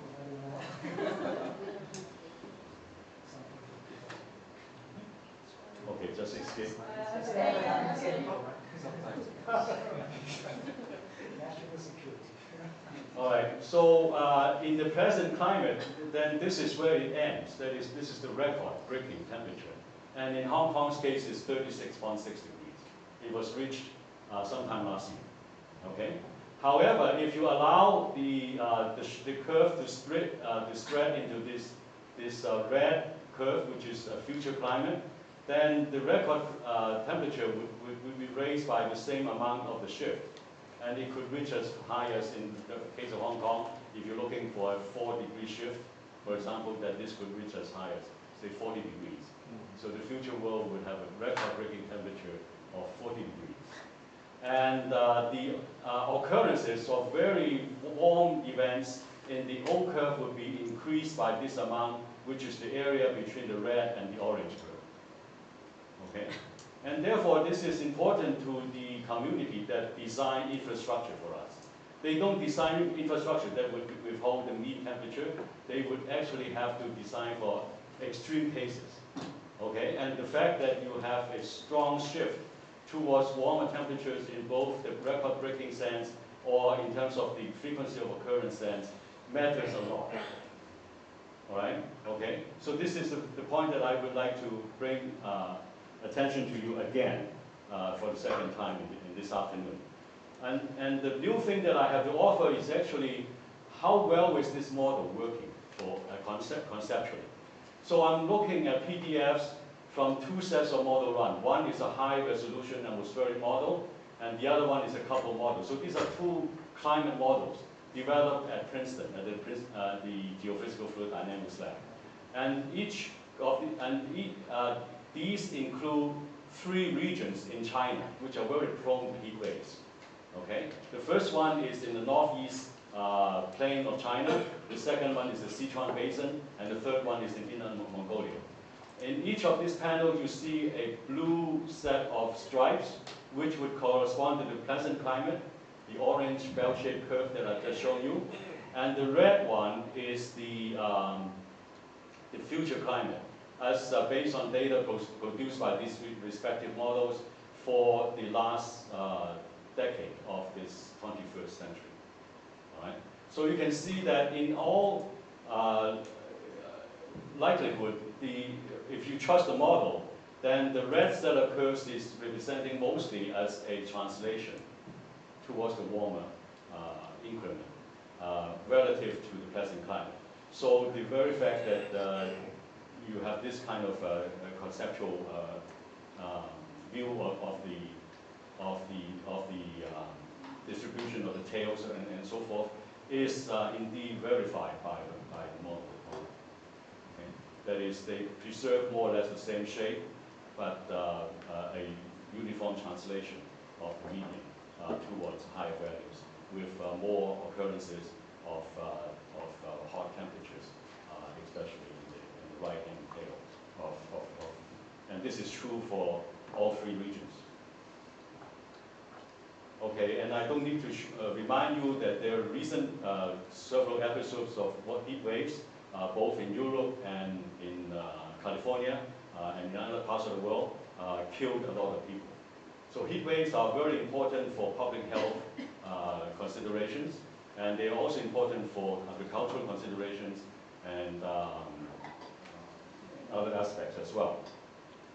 So I would like to introduce a few results based on our recent analysis of the heat waves occurring over the Guangdong province, and this is the boundary of the Guangdong province, magnified in this way. And you can see that in terms of the rest of China, this is located over here. And the Great Bay Area is located as a subset of the stations. And each of these green stations have been used in this analysis. It consists of about, say, 30 stations extracted from the archives of the China Meteorological Administration. So how do we define a heat wave? We define a heat wave this way, and this is used in a few of our peers in the community. So this is time, and each of these red circles are days in a successive fashion. And so if you have a situation, for example, in which a temperature at a given station or a region on a specific day is here, and then it crosses the 90th percentile value on this day, then the heat wave is assumed to commence, to start. And the heat wave is defined as an episode that exceeds for more than 3 days in a row. So if a heat wave exceeds the 90th percentile for 3 days or more, then a heat wave is supposed to occur. Okay? And the duration of the heat wave is such that it would last from the onset of this episode to the ending date of this episode. Okay, so this is how we define heat waves. This is how the heat waves over average over this Guangdong province that I've just shown you have developed in terms of frequency and occurrences during the last 30 years. The x-axis is the time axis. It starts from 1980 all the way to 2010. And whenever a heat wave is defined, is indicated by a box over here like this. Okay, and the temperature reached at the duration of these heat waves are indicated by this bar here. So in the 1980s, you can see, for example, most of the heat waves were confined, and this is time, from May all the way to September. So this is time. And you can see that in the, say, 30 years ago, most of the heat waves occurred towards the middle of July, and most of them would be gone by the middle of August. Okay? And there were relatively fewer occurrences of them, and they are usually of shorter durations. The span of the heat waves over the seasonal cycle is apparently expanding in time, so that in more recent years, in the 2000 and 2010, you could see more heat waves occurring in some of the summers, almost throughout the summer, and they start as early as the end of June and lasting all the way to the middle of September, the Mid-Autumn Festival, for example. So there is an increasing tendency of more heat waves and longer heat waves, and this is apparently this. And to strike that home, this conclusion, I am exploring the time evolution again from 1980 to 2010 of various measures of these heat waves. The first thing is the simplest thing, that is the average temperature over the Guangdong province. And this, you can see, has a very positive trend at about, say, the units here are the degrees per decade. Okay, say something like 0.38 degrees per decade over Guangdong. And this is the number of heat waves, the heat wave frequency in the number of heat waves, so it can be 1 or 2 or 3 or 4 heat waves, and this also have an ascending trend as well. This is number of heat wave days, the days that were qualified as part of heat waves, and this expanded through the time period at the rate of about 5 days per decade. There are 5 more days for each decade in which we call heat wave day. And the longest duration of a heat wave in a given year has increased. The hottest event, this is referred to in the amplitude of the heat wave, the amplitude of the heat wave, has also increased, and the mean duration has increased, and the mean magnitude of the heat waves have increased. And the phasing of the heat wave for the seasonal cycle has a decreasing evolution starting from earlier time in the seasonal cycle. You can see that this blue line going through the starting date of heat waves. The ending date of heat waves go through later in the season as well. So there is a tendency for heat waves to occur earlier in the seasonal cycle and ending later in the seasonal cycle by these plots. So this is all indication that the heat wave activity over the Guangdong province has increased through the past several decades. And through a composite analysis, we could also ascertain the typical meteorological features associated with these heat waves. In this part of the world, heat waves, you can look at, say, 3 days, 2 days, 1 day, and 0 day ahead of the heat wave. You can see the evolution of a feature, and this is the 500 millibar geopotential height. Okay, and you can see that these are different contours of that field, and you can see, for example, from day -3, 3 days before the heat wave, the subtropical high was located mostly here, and 2 days, 1 day, 0 day, 3 days before, 2 days before, 1 day before, and 0 day. So this is typically accompanied by the evolution and a westward propagating manner of the subtropical high over the Western Pacific, and they become more prevalent over the Guangdong province as time goes on. And if you look at other composite fields, you can see, for example, the heat waves are associated with an anticyclone near the surface, the sea level pressure high. For example, when that steers a cyclonic or clockwise flow around the Guangdong province, with many of the wind arrows at the surface going from land to from sea to land, from land to sea. I'm sorry, indicating an offshore flow and therefore a dry situation. And if you look at the cloud cover associated with this heat wave occurrence, they're usually accompanied by negative or blue anomalies in sky cover, namely that the amount of sunlight is a positive anomaly in this chart.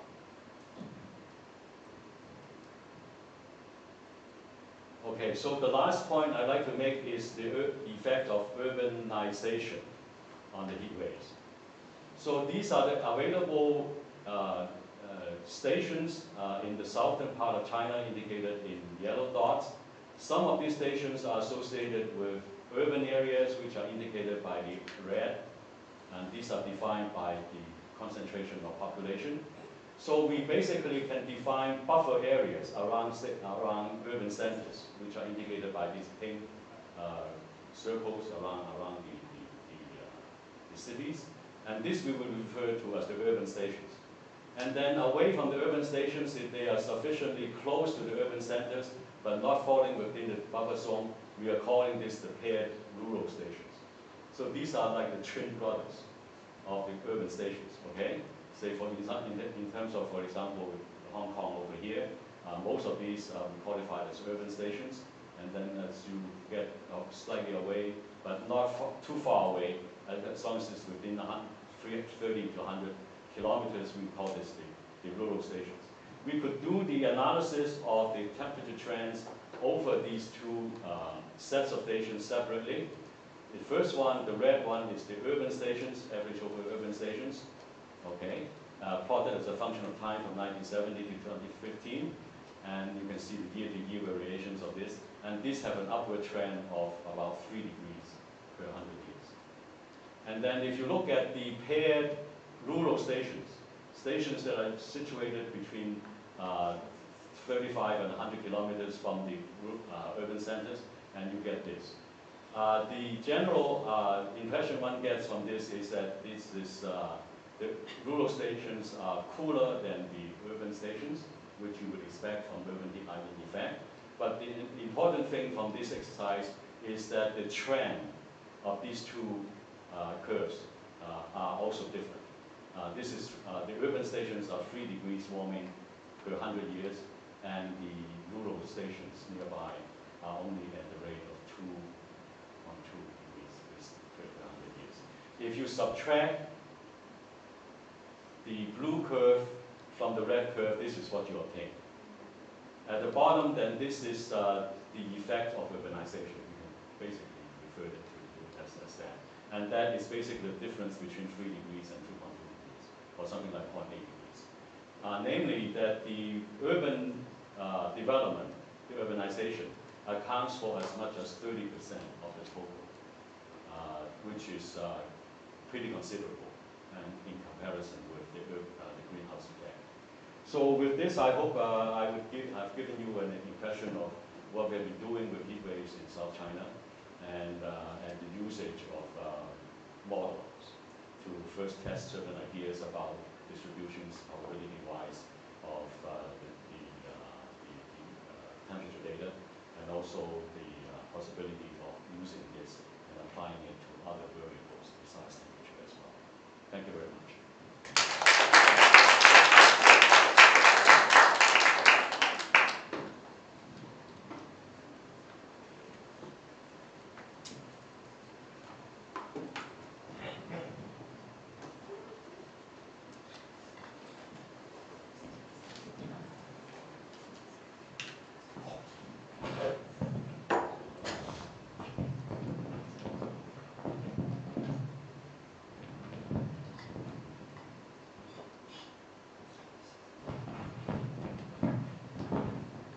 Okay, thank you, Professor Wang, for your very nice talk.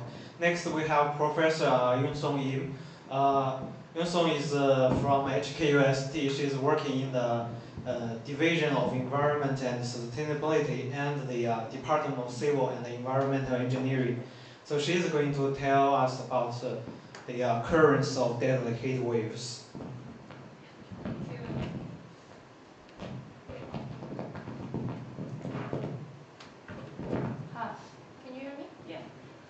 Yeah, I'm very happy to be here and to introduce my recent studies with you.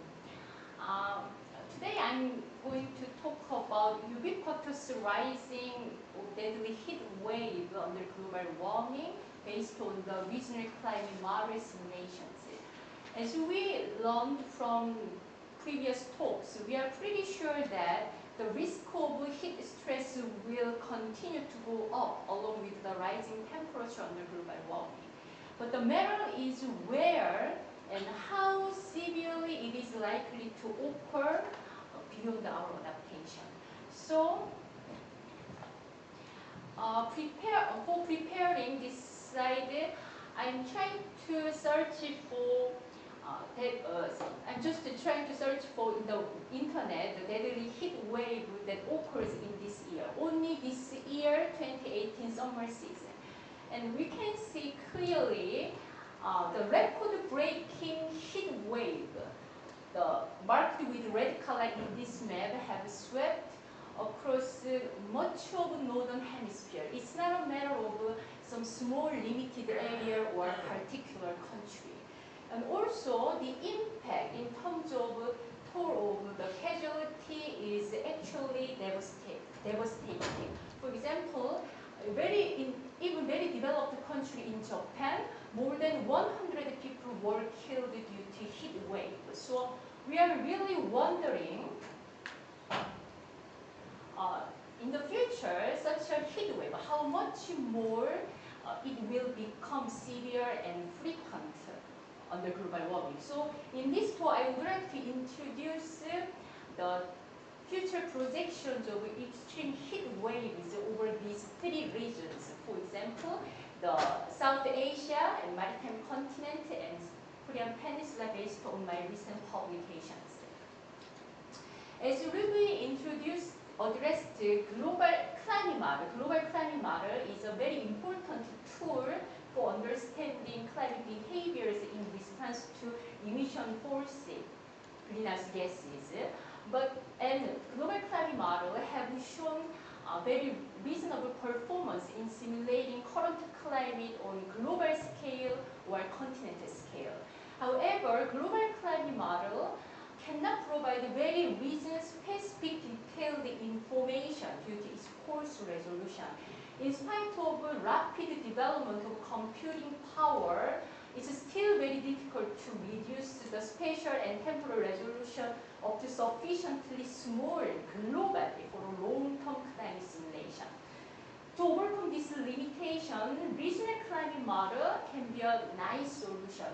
Regional model is nested within global climate model over some specific interest region with a high resolution like this here. So we can get much more fine-scale climate information only over this region without tremendous computational cost. Now let me explain how critically climate model resolution can affect the climate simulations. In this slide shows two maps, two topography used for global climate model and regional climate model over the Korean Peninsula. In the global climate model grid system with more than 100 kilometer resolution, the mountain shape over Korean Peninsula is mostly good. It's very smoothed out, right? So and of course, the more realistic surface condition described in regional climate model can bring more realistic climate simulation, particularly surface variables like temperature, because it's strongly constrained by the elevation. And maritime continent and South Asia are also arguably Earth's most topographically complex region. So the advantage using regional climate model, high resolution regional climate model can be highlighted particularly over this region with complex topographical features. So as a first result to using regional climate model, I would like to introduce this paper first over South Asia. It was published in Science Advances last year and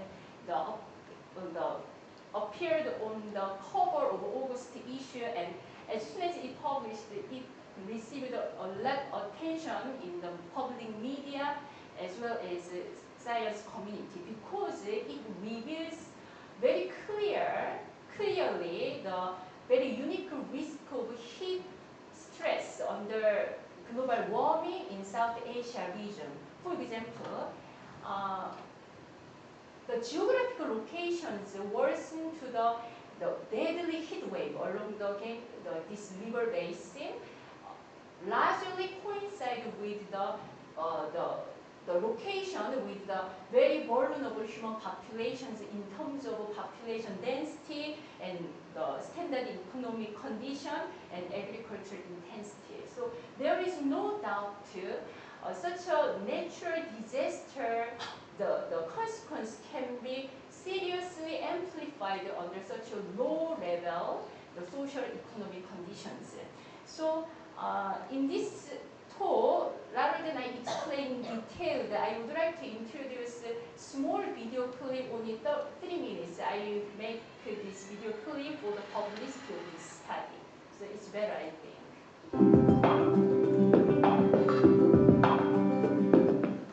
The Earth is undeniably getting hotter. For the 3rd time in a row, the past year has gone down as the hottest on record. While researchers don't expect every year to be record-shattering, the trend is disconcerting, perhaps nowhere more so than in South Asia. A new study shows that here, unique climate effects converge with poor living conditions and high population density to create the most at-risk hotspot on our planet. Climate data shows that some of the world's hottest zones lie across Asia. In these areas, I didn't do anything. Okay. to create the most at-risk hotspot on our planet. climate data shows that some of the world's hottest zones lie across Asia. In these areas, the wet bulb temperature, a measure of temperature that accounts for humidity, reaches life-threatening highs, commonly above 28 degrees Celsius. For perspective, consider that spending just a few hours at a wet bulb temperature of 35 degrees is enough to cause death.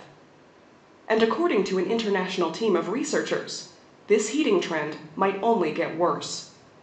Using high-resolution climate models of India and surrounding regions, they predicted temperatures through the end of this century.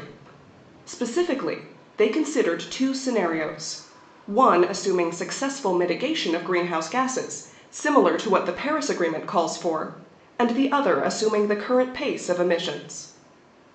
Left unabated, greenhouse gases would catapult a few locations over the threshold for human survival, with many other areas approaching that limit.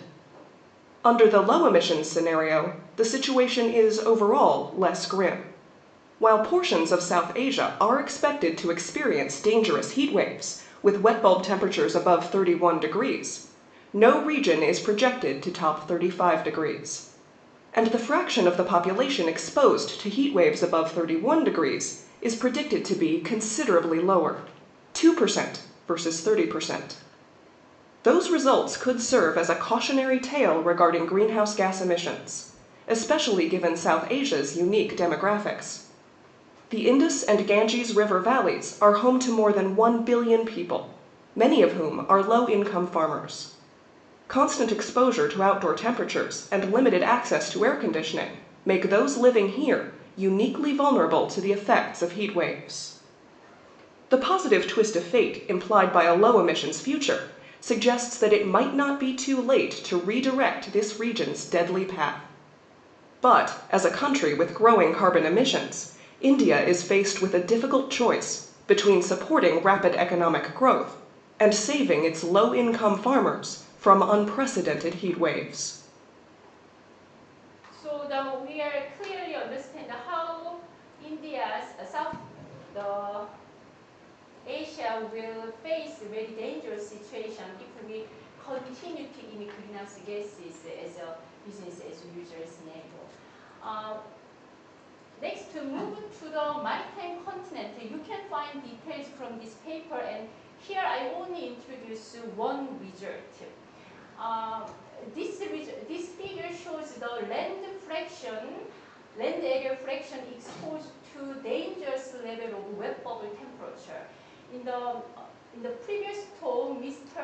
Lee introduced wet bubble temperature. Wet bubble temperature is different with the just normal temperature. Normal temperature is dry bubble temperature. So wet bubble temperature consider the humidity impact. So usually under current climate condition is rarely above 31 degrees Celsius, and even over 28 degrees Celsius is a very dangerous situation.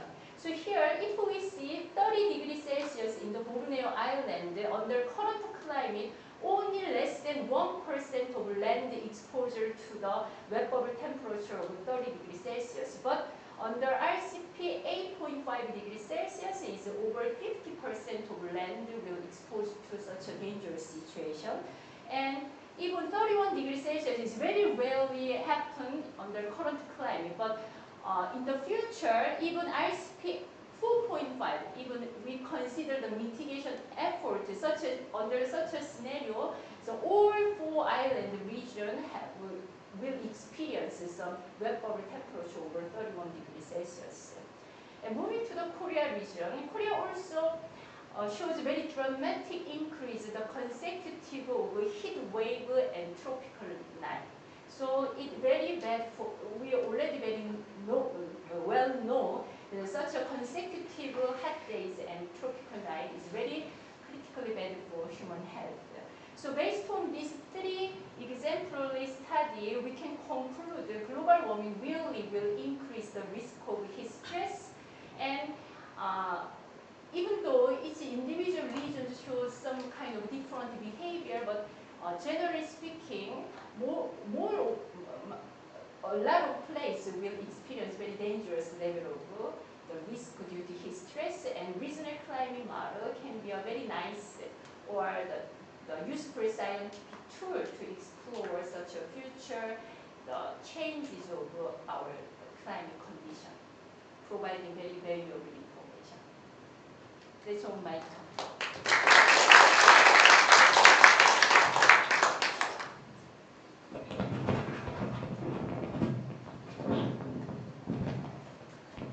Thank you, Professor Yim. Now let's invite Dr. Alison Chen. So Dr. Chen is affiliated with the Hong Kong Academy of Medicine, but he is also an honorary assistant professor of the University of Hong Kong and the Chinese University of Hong Kong. Thanks.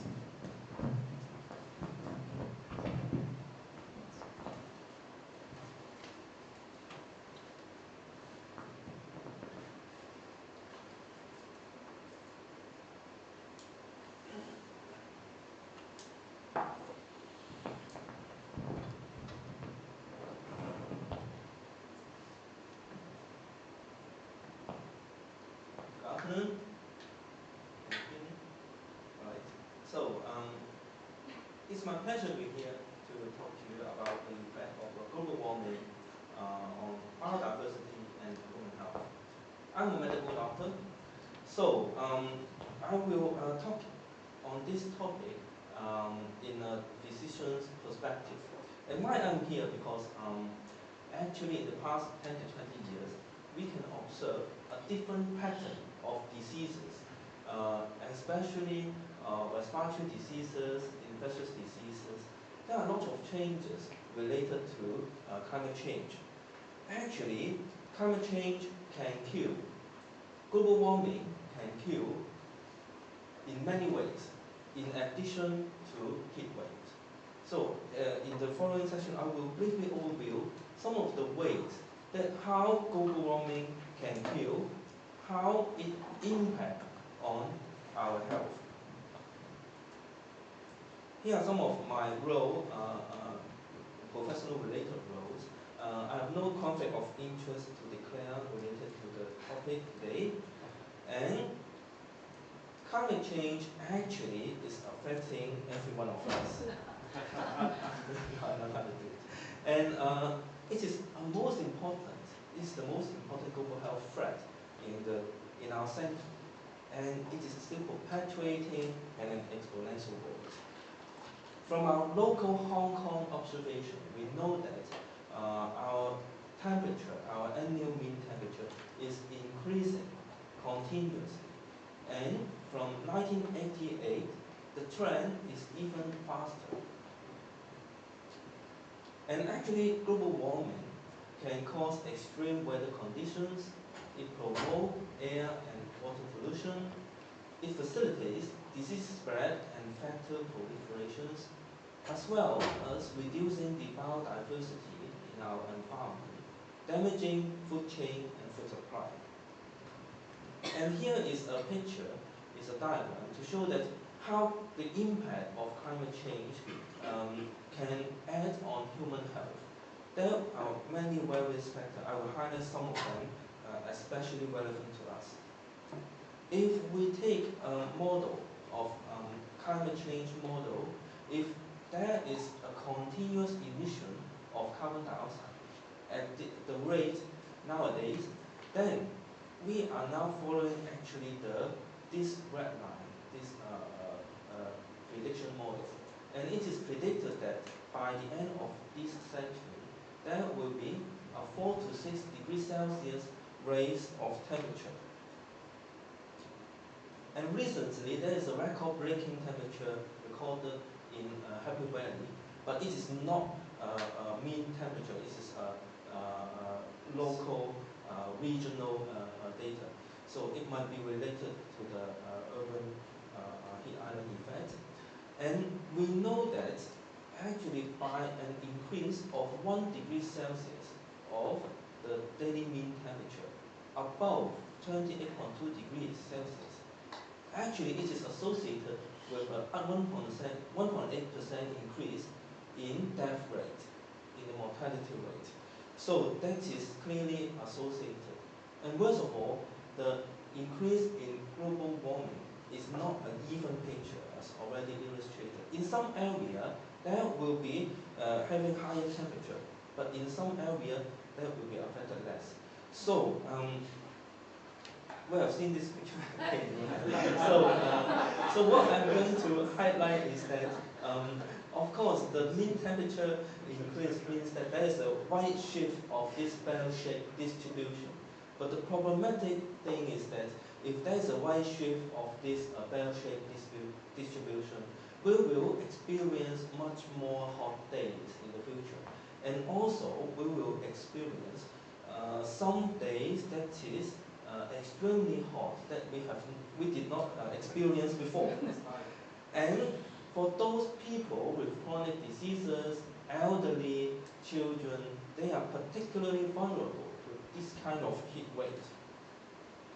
And also, extreme weather actually is a kind of a climate energizer.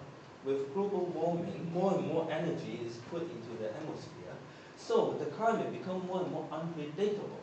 And there will be more frequent storms, more heavy precipitations, flooding, droughts, and of course it will cause direct casualties. And also it poses a lot of risk to aviation activities as well. So in the future, we will experience super hurricane, flooding, power loss, water supply shortage annually if this condition is not corrected, and causing direct injury as well as an impairment of hospital functions. Because, do you know where it is?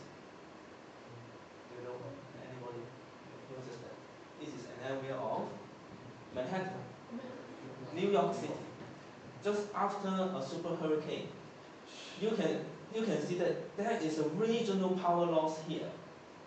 And also there is flooding as well. So what happened in the hospital? For those patients inside the hospital, if they are on ventilator or mechanical support, actually they are in danger. And at that time, the worst thing is that flooding also damaged the emergency power supply. So even the emergency power generator is not working. So the doctors there actually maintaining their patient's life manually. And also they are in an emergency to transfer them into other hospital. But at that time, because of the flooding on the road, the ambulance cannot transfer their patients away. So it takes 8 hours for them to transfer one patient to another hospital. So this caused mortality at that time. And also, for global warming, it is also an important factor to contribute to air pollution. Because global warming increases our demand of space cooling. Nowadays, everyone is using air conditioning. And we are actually using a lot of energy for space cooling. And also, more natural formation of air pollutants with this sort of high temperature, for example, wildfires, soil erosion, decomposition of organic waste, and also there will be an increase in water evaporation with a higher humidity, will promote the growth of pollens, molds, to cause allergic and respiratory diseases. Here shows a picture, and actually it shows a very big wildfire that's causing 10 million hectares of wheat being burnt. And actually at that time it caused a lot of smoke, and smoke is actually hazardous to our life because there are lots of harmful substances, harmful chemical compounds inside. The worst of all is actually those particulate matter that is less than 2.5 microns, because for this kind of PM2.5 particulate matters, it is only about 1/5 of our hair's width. And this kind of particulate matter can go directly into our lung, into our smallest airway, directly on our lung, or our lungs, go into our body and cause mortality. And international studies already shown it very clearly with the concentration response relationship between the PM2.5 and daily death rate. So with a pollution, with increase in PM2.5, there will be increase in mortality. And the worst thing is the PM2.5 actually attack our lung. So it causes chronic obstructive pulmonary diseases. Actually, it is a combination of asthma, chronic bronchitis, and also emphysema.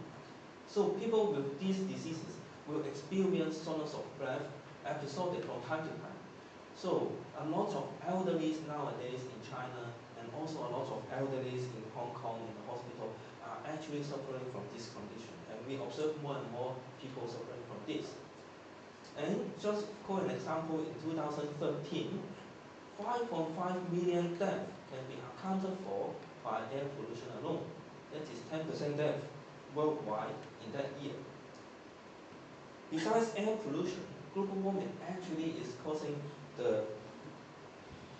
it's actually warming up our oceans. So our oceans absorb the heat and then it expands in its size. So with the sea level rise, actually most of it is because of the thermal expansion in the surface layer of our oceans. And also it is of course related to the melting of our glaciers and ice caps. And it causes flooding. Of course, flooding will cause direct mortality and casualties. But one important public health issue is that flooding actually can cause the saline, the salty seawater, to intrude into the fresh underground water, so that people in poverty area, many of them rely on the wells, on the underground water supply, but it will be contaminated during a flooding. And flooding also causes a lot of infectious diseases because water facilitates their factors. For example, mosquito breed actually is related to malaria, dengue, Japanese encephalitis. That is all available in Hong Kong. And with the increase in carbon dioxide content, actually the mosquitoes can fly further away in some temperate and highlands. So with an increase in CO2 nowadays, we notice that there is a spread of mosquito in some highlands, in some temperate area that have no mosquito before. And also in hot weather, actually the mosquito is becoming energized. Of course, they can spread faster, their life cycle becomes faster, they can fly further away, and also they become hungrier, and they tend to feed on people more. And also it incubates virus faster and also expand their territory faster. So from this diagram, we notice that Hong Kong is actually at the border, at the junction of dengue fever. Our surroundings actually are full of dengue fever activities. We are at the junction of that. But with the temperature rise, it is predicted that Hong Kong will be well absorbed into this highly active dengue transmitting area. So that's why this year we can observe a lot of dengue fever cases locally in Hong Kong, just nearby. And besides, increase in temperature also causing significant risk in food supply. We have seen this wildfire, and this is only one of the examples, but this wildfire in Russia actually damaged 1/4 of the wheat crop in that year. So the food supply of wheat was actually decreased in that year significantly. And also there's a non-linear response of a lot of crops with heat stress. For example, corn, soybeans, cotton, we eat a lot of corn and soybean as well. With a few degrees Celsius increase in the temperature, actually there will be a significant drop in their supply, in their growth. And besides, it is observed that with an increase in CO2 content in our atmosphere, it actually will decrease the nutritional content in our food. For example, zinc, iron, and protein content was found to be decreased in a lot of plants that we eat every day if the temperature, if the CO2 level become higher. So it will worsen those nutritional problems. For example, iron deficiency, protein malnutrition, zinc deficiency, and that will be especially relevant to those poverty areas. And global warming population pressures are now disrupting the biodiversity in our ecosystem. For example, seawater warming and ocean acidification because of excessive carbon dioxide leads to the progressive reduction in the growth of some tiny organisms in the ocean. And also a lot of fish which feed on this kind of tiny organism become extinct.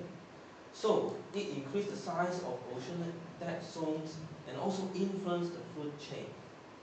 So it actually having a lot of risk on food supply if the climate continue to get warm.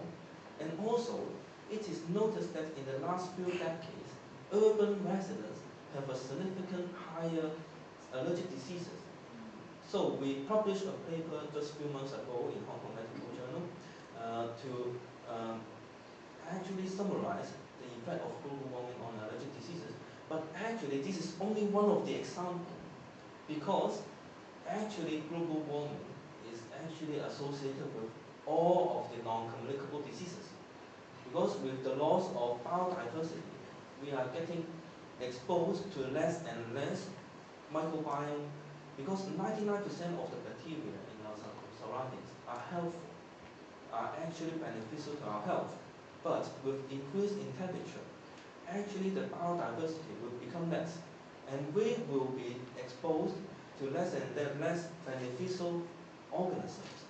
And with this in mind, there will be an increase in a lot of non-communicable diseases because of our immune dysregulation.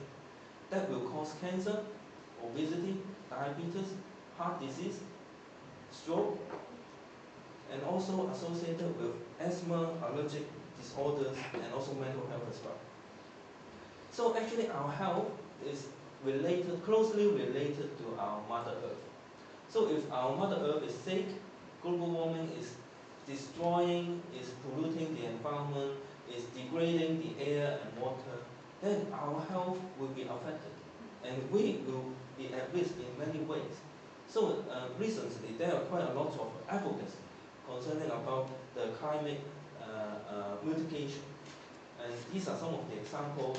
For example, more efforts should be put on the use of renewable energy, the protection of our forests, reduction of energy consumption, and advocates should also be expressed to policymakers, public health stakeholders, as well as at individual level. So in summary, extreme weather causes increase in death rate directly. It also increases infectious diseases by means of air pollution, water pollution, and facilitates those factor proliferation such as mosquito. And also it increases non-communicable diseases as well, which includes allergies, diabetes, obesity, cardiovascular diseases, and cancers, because of the disruption of our ecosystem, the decrease in the biodiversity. And it also threatens our food supply and the nutritional content in food as well. So global warming causes a big health risk for all of us. Thank you very much.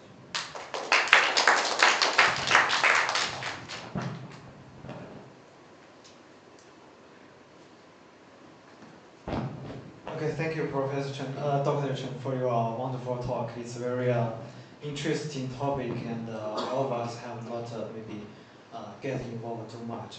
So now this the discussion time. We have about half an hour. Can I maybe invite our speakers to sit in the front row? Thank you.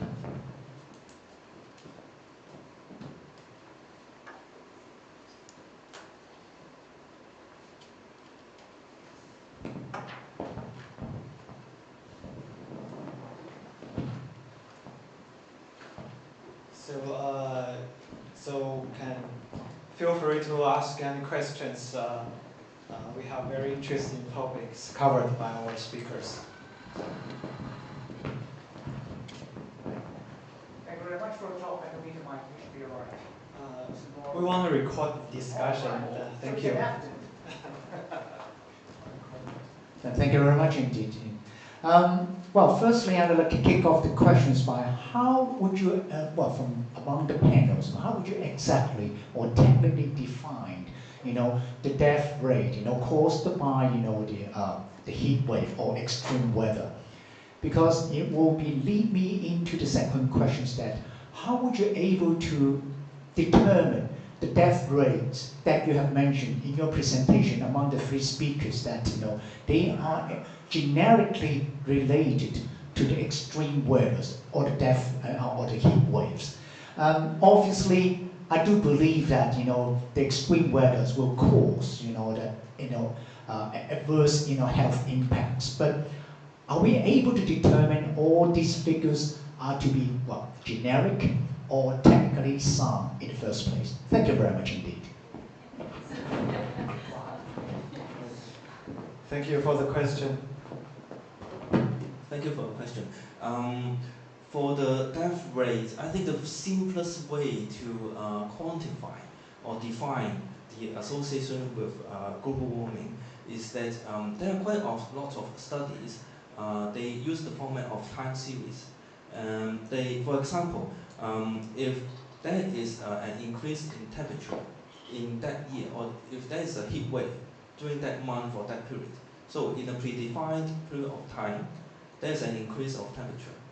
And then in a defined period of time very close to that period, there is an increase in the death or the mortality. Then we might be able to associate these two associations. One very interesting example is that I've mentioned about the recent study on the thunderstorm asthma. This is only one of the examples. It can also apply to the global warming because a thunderstorm asthma is a well-defined entity just in the last few years. Because after a thunderstorm, it is observed that in Melbourne, about 7 to 8 years ago, there is an increase in the presentation of respiratory distress symptoms and also increase in the death rate on that night. Soon on that night after the hurricane. So actually in Melbourne on that day, there is a big hurricane. And then on the evening, there is a fourfold increase of presentation to the emergency department. So if we can do a time series to associate with the event, of course the event will be happening in the defined period for a few days time, and then immediately followed by the change in the presentation from the baseline, then we can associate these two in a time series research that is classically illustrated in this paper. So after this observation, after the super hurricane in Melbourne, on the night of on that night, there is a fourfold increase in the emergency department visits, and this can be one of the examples of the study format. But of course, if you have any other suggestion, that would be good. Because I'm not I'm a physician, so what I'm talking about is in more clinical way to define a disease. But of course, if it is in a more scientific way, then I might need to ask some other experts as well. Well, obviously, as a medical doctor or practitioner, you actually put it on the death certificates, the cause of death, heat wave. It's too bad.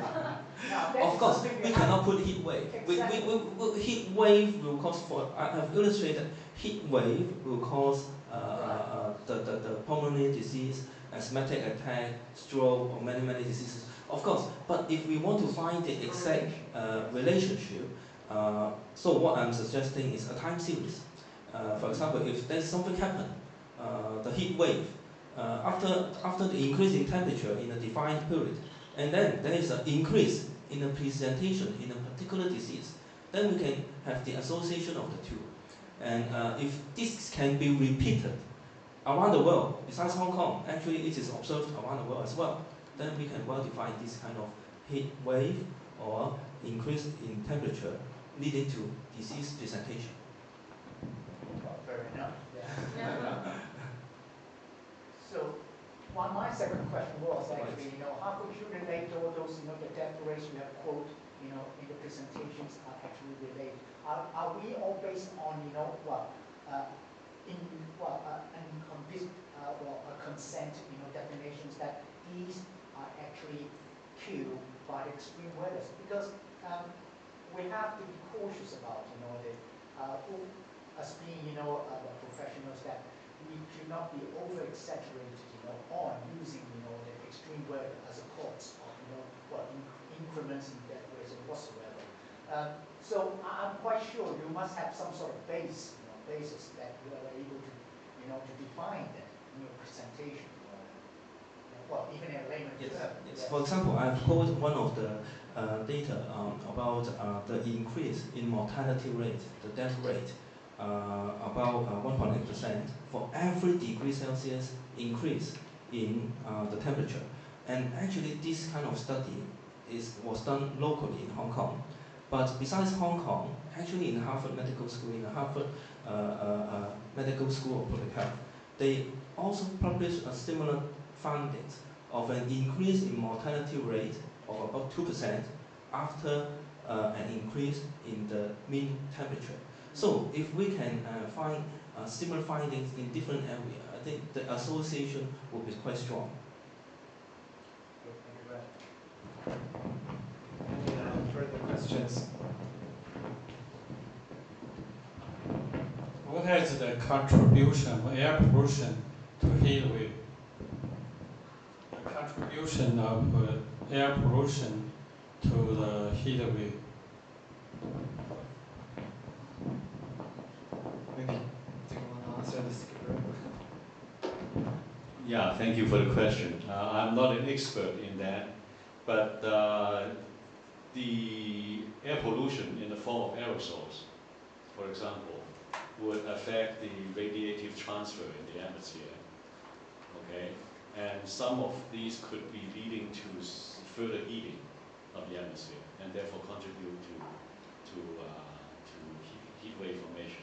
But you can also argue it in another way. That is, if the aerosols are more reflective in nature, that they act on the shortwave radiation coming from the sun, they actually may have a cooling effect. So it could lead to both types of temperature change, depending on the radiative properties of the air pollutants in question.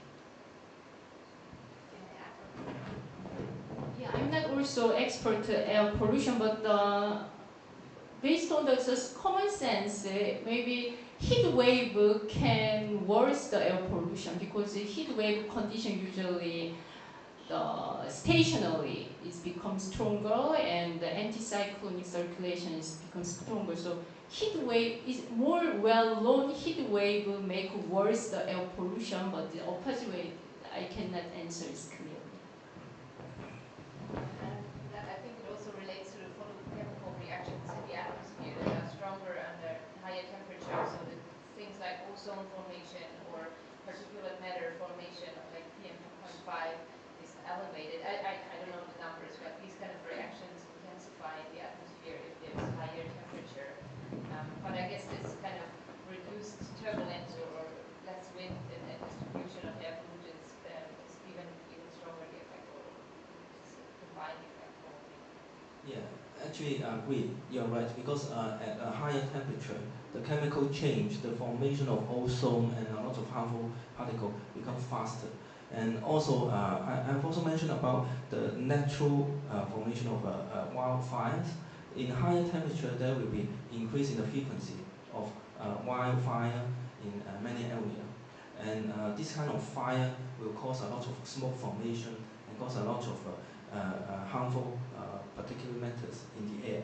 And also, it will, at a higher temperature, the degradation of for example, organic waste will be faster. So actually, a lot of organic waste was from animal products. Actually, the sewage from agricultural area, they have a lot of waste. And if the temperature is higher, the organic compound in this kind of sewage will increase. The formation of this kind of pollutant will increase at the rate as well. I have a second question. statistic, what reason causes people death during heat wave?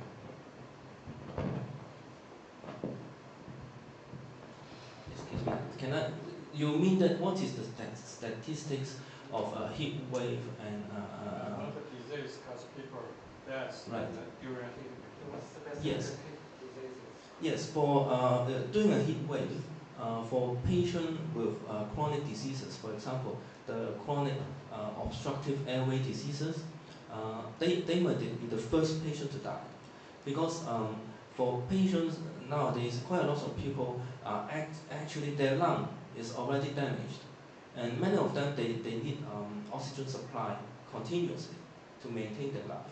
So with that kind of lung function, if there is an increase in temperature suddenly, or there is a climate change suddenly, to stimulate their airway, so that their airway will become narrow and contract, and they cannot breathe enough oxygen. So for this kind of patient with chronic lung disease, usually the chronic obstructive airway disease, that will be the first group of patients to die. And then the second tier will be the elderly. With the aging population, of course, the elderly have a poor mobility.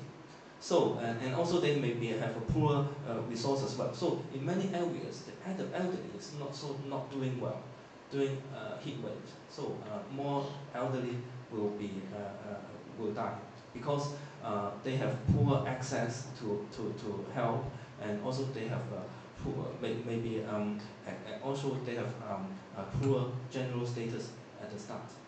So besides elderly, children is also at risk because they have a poor, they are not independent, they need to be taken care, and also their body is not mature enough to withstand the change in the temperature.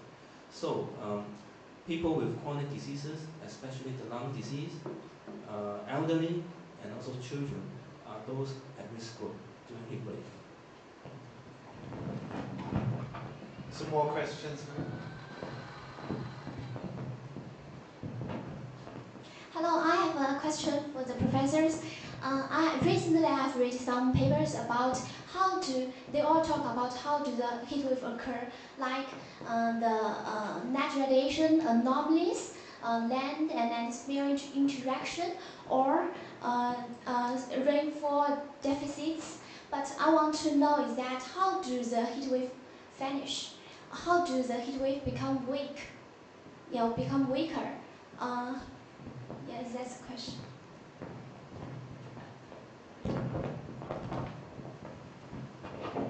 Yeah, this is an interesting question. But I think we cannot make very general statements on how these heat waves either form or die away, because it's a very strong function of geographical location. Different parts of the world experience different sets of circulation features that in turn lead to some heat waves formation and decay. We have looked at heat waves in North America, we have looked at heat waves in Europe, we have looked at heat waves in different parts of Asia and so forth. And almost in each of these cases, the circumstances are different. So it's very hard to make one statement as to why they form and why they die. Okay? One thing that I could contribute to the discussion is that heat waves, by the fact that they are so persistent, they last for so long, is mainly because of some blocking action of higher frequency disturbances. That is, if you, for example, in this part of the world, where you have a very strong anticyclone from the northwestern Pacific, they would just sit there day after day after day. And they would prevent any disturbances of smaller scale from penetrating this region, and therefore disrupt the heat wave. Okay? So somehow there is some kind of a steady state balances of different mechanisms that maintain the heat wave. Part of it could be also related to the underlying interaction with the vegetation, soil moisture, and so forth. And if these things don't keep in balance long enough, then eventually they will die away. Right? You can have a disturbance that eventually be able to make through the blocking effect of the strong anticyclone, for example, that will lead to decay of the heat wave. mostly explained very well. So I just add a small thing. Heat wave is very local phenomena, but is mainly controlled by the pressure pattern. So under global warming, many studies support the circulation pattern, mid-latitude circulation weaker, and which in turn affect some blocking system. So that is one of the main factors to modulate the heat wave persistence. I think we have a question here first.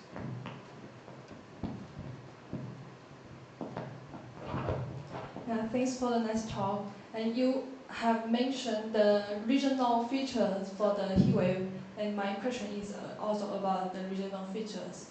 Yeah, I want to know what's the uniqueness for the heat wave in Guangdong province?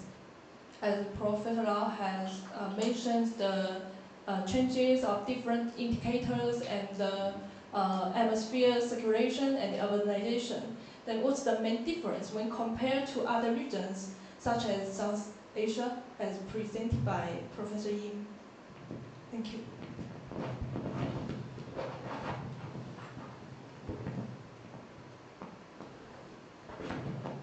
Thank you for your question. As I was saying, in this part of the world, in Guangdong province and the South China Sea, for example, the main driving feature of heat waves is the Western Pacific subtropical high. This is a climatological feature that sits in the Western subtropical Pacific, and if its intensity increases and also its axis move more towards the west to invade over part of the northern South China Sea, then that would form an anticyclone, which would lead to subsiding motion, sinking motion. And that in turn will lead to clearer sky, no clouds, and therefore you have sunshine shining on the part of Guangdong, for example. And that, I think, is the prime reason for the heat wave in this part of the world. And it also prevents disturbances from the west to penetrate into this region, and therefore disrupting this persistent feature.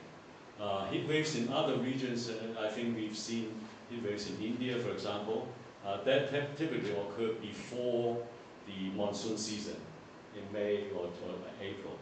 And that is because of the fact that you have northeasterly flow, northwesterly flow that tend to lead to dry conditions. And if that's able to persist for many days, then that would be a basic ingredient of the heat wave in that part of the world. We have also looked at in between, that is over Indochina Peninsula. That also have heat waves, and both in the winter and summer monsoon, pre-monsoon seasons as well. So different regions have different setups that would lead to heat waves, and it's very hard to generalize just one thing being responsible. A little bit add some explanation over the India region. India region's heat wave is strongly affected by some geographical pattern, particularly land use type. So,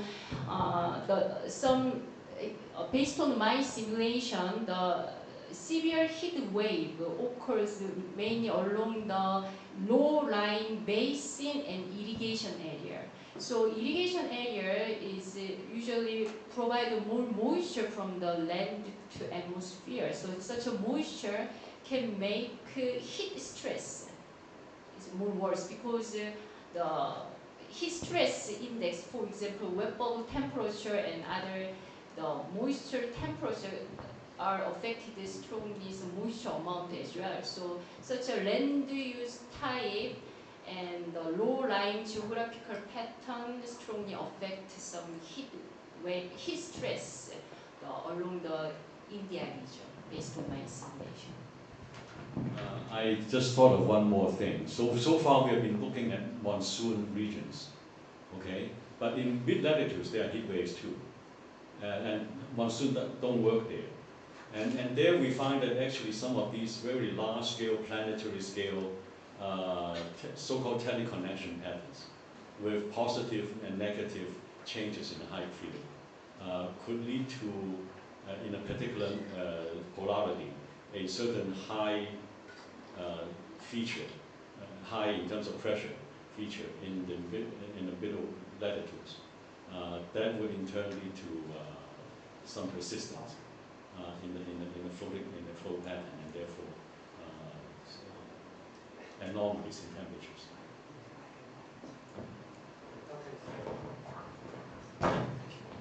So we still have a few minutes for a couple of questions. Okay, thanks for the presentation. My question is actually quite short. How do you define the heat wave? Because I have seen that many definitions of the heat wave, and also many research groups, they use different variables to define, and also different duration or intensity or based on the percentile. But under the global change, do you think all these definitions should also change accordingly? And also, is there any like unified definition of heat wave? Yes.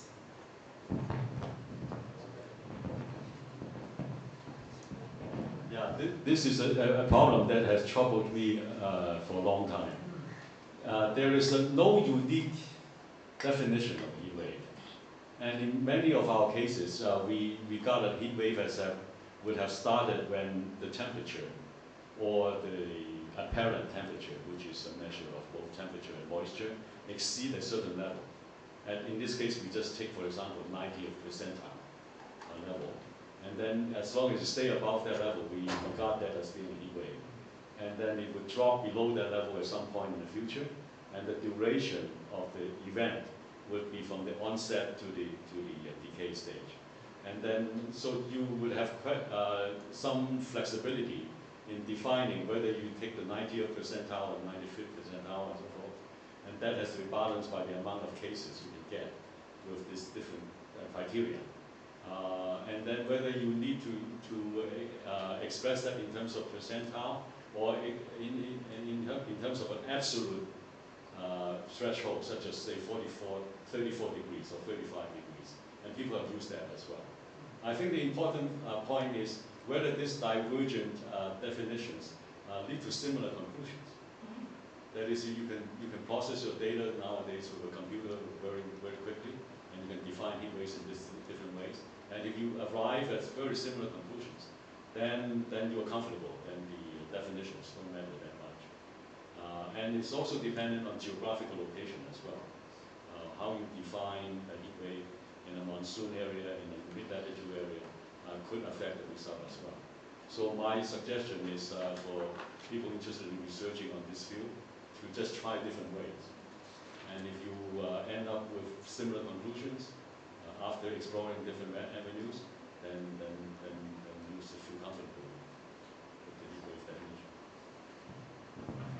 In my case, in my study, I just apply the nation, the meteorological administration standard. For example, in Korea, 33 degree is absolute number is threshold. So over the Korea region study, I just applied that standard. But in India, of course, 33 degree is nothing. It's not really heat wave to them. So in India, meteorological administration provide the criteria is 40 degrees Celsius. Also within India region, even some area is 42 degrees. It depends on some region. So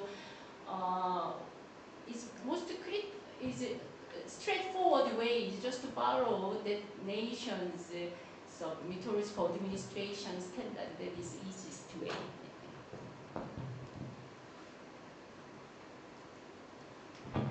Okay, we may have time for one last question.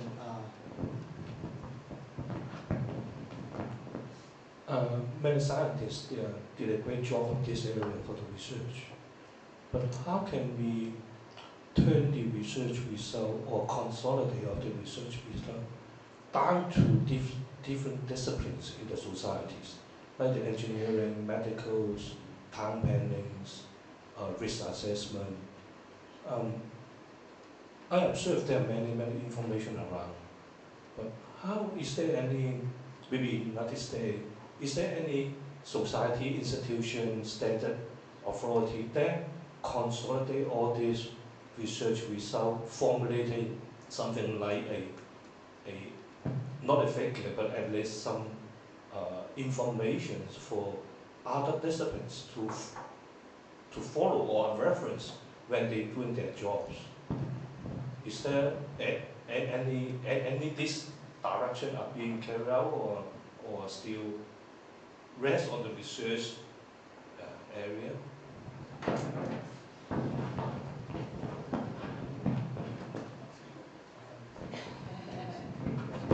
Yeah, this is again a very good question. I think occasions like this, like what we are doing now in this room, is one way to disseminate the information. And I think we are facing constantly the dilemma of what kind of information is useful to the community. We have not even arrived at a consensus on that as yet. That is whether the sort of things we show today, is that information that is useful to you, to the physicians, to the architects, to the engineers, and so forth? Or do they rather have a different class of information that they will need to do their job? So we need to do that. The basic data that we hold are very plentiful. I mean, we actually run out of computers to store the data. So what kind of information do you really need? You have to tell us. Or maybe turn it this way, I'm an engineer. Yeah. So when I design something, yeah. I must take some data as a base for the design. Yeah. Just like Dr. said, they said, oh, because the floodings and then the whole hospital loss of power supplies, because the standby generator is putting on the basement. After the floodings, everything goes gone. Like the New Orleans during the Katrinas, they're pumping. There's a whole pumping facility, but after the loss of supply, all the pumping facility is gone, and then the whole New Orleans are flooded. That is the issue. How we communicate with that figure, told the engineer or other disciplines that we have this risk. The time may be high at 5 meters, 10 meters, or the weather go down to 40, 45 in coming 10 years. This kind of figure is very helpful for those engineers, architects, government policymakers to do something or risk assessment to make sure the societies are in the good directions. So we know we have a heatwave, but come to the answer is that after 10 years, what is the temperature? Okay. If somebody tell me 10 years later, we expect the temperature is 45, then at the present day as an engineer, what we have decided is that the buildings or the equipment must sustain more than 45 degrees Celsius, right? But up to now, I think there's no consensus data, something like that. So that's why, maybe I don't know whether in the United States have some institutions that have this kind of authority to set up this kind of figures for the other district to follow. If yes, it would be good to other districts. Yeah, thank you for your point. So I agree that communication is key. Yeah. And we actually have lots of reports put out by different agencies, both internationally and nationally and locally, on the sort of information that you're seeking. At the same time, I must say that many of these projections in the future, in various atmospheric parameters, are embedded in uncertainties. That is, we can't give you a straightforward curve that goes to the indefinite future as to what's going to happen. But we can give you an envelope of what is most likely to be the outcome. It is like predicting the next typhoon. Okay, you see those little circles surrounding the eye. So we can give you the circles as well as the point, the center of the eye. And you will have to make a decision how you can accommodate the whole range of possible outcome from such a prediction. We make a lot of predictions, and many of them could be useful to you as well.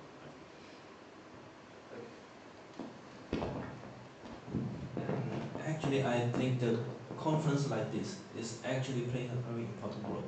And nowadays, what you are mentioning about is the need of a multidisciplinary platform, so that every professional can come together to highlight some of the important findings in our specific field.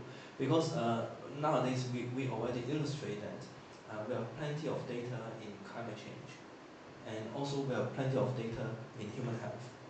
If we combine these two data together and see the relationship, we will have new findings and we will have more evidence. So this kind of advocacy is very important. So your point is very good. And I think the public health officials, the government, the universities should think about how to set up this kind of platform. Because climate change, global warming is a very important topic. And we know many people are actually have a lot of concern about that. And different professionals have also experienced some of the effects about that. Because as a doctor, we see change in disease patterns. A lot, for example, in China nowadays, there are a lot of, there are a 2 to 3 fold increase in the chronic obstructive pulmonary diseases related to weather change and also related to pollution. So these kind of things we need to do something to how to safeguard the human health. So I think different professionals come together is very important, and your point is very important as well. Thank you. So I think we have very great discussion. We know we still have lots of problems that are not solved. That's why this conference is happening, and so we hope different people from different fields can still talk offline and to know each other better and communicate better. So finally, let's thank our speakers again, and thank you everyone.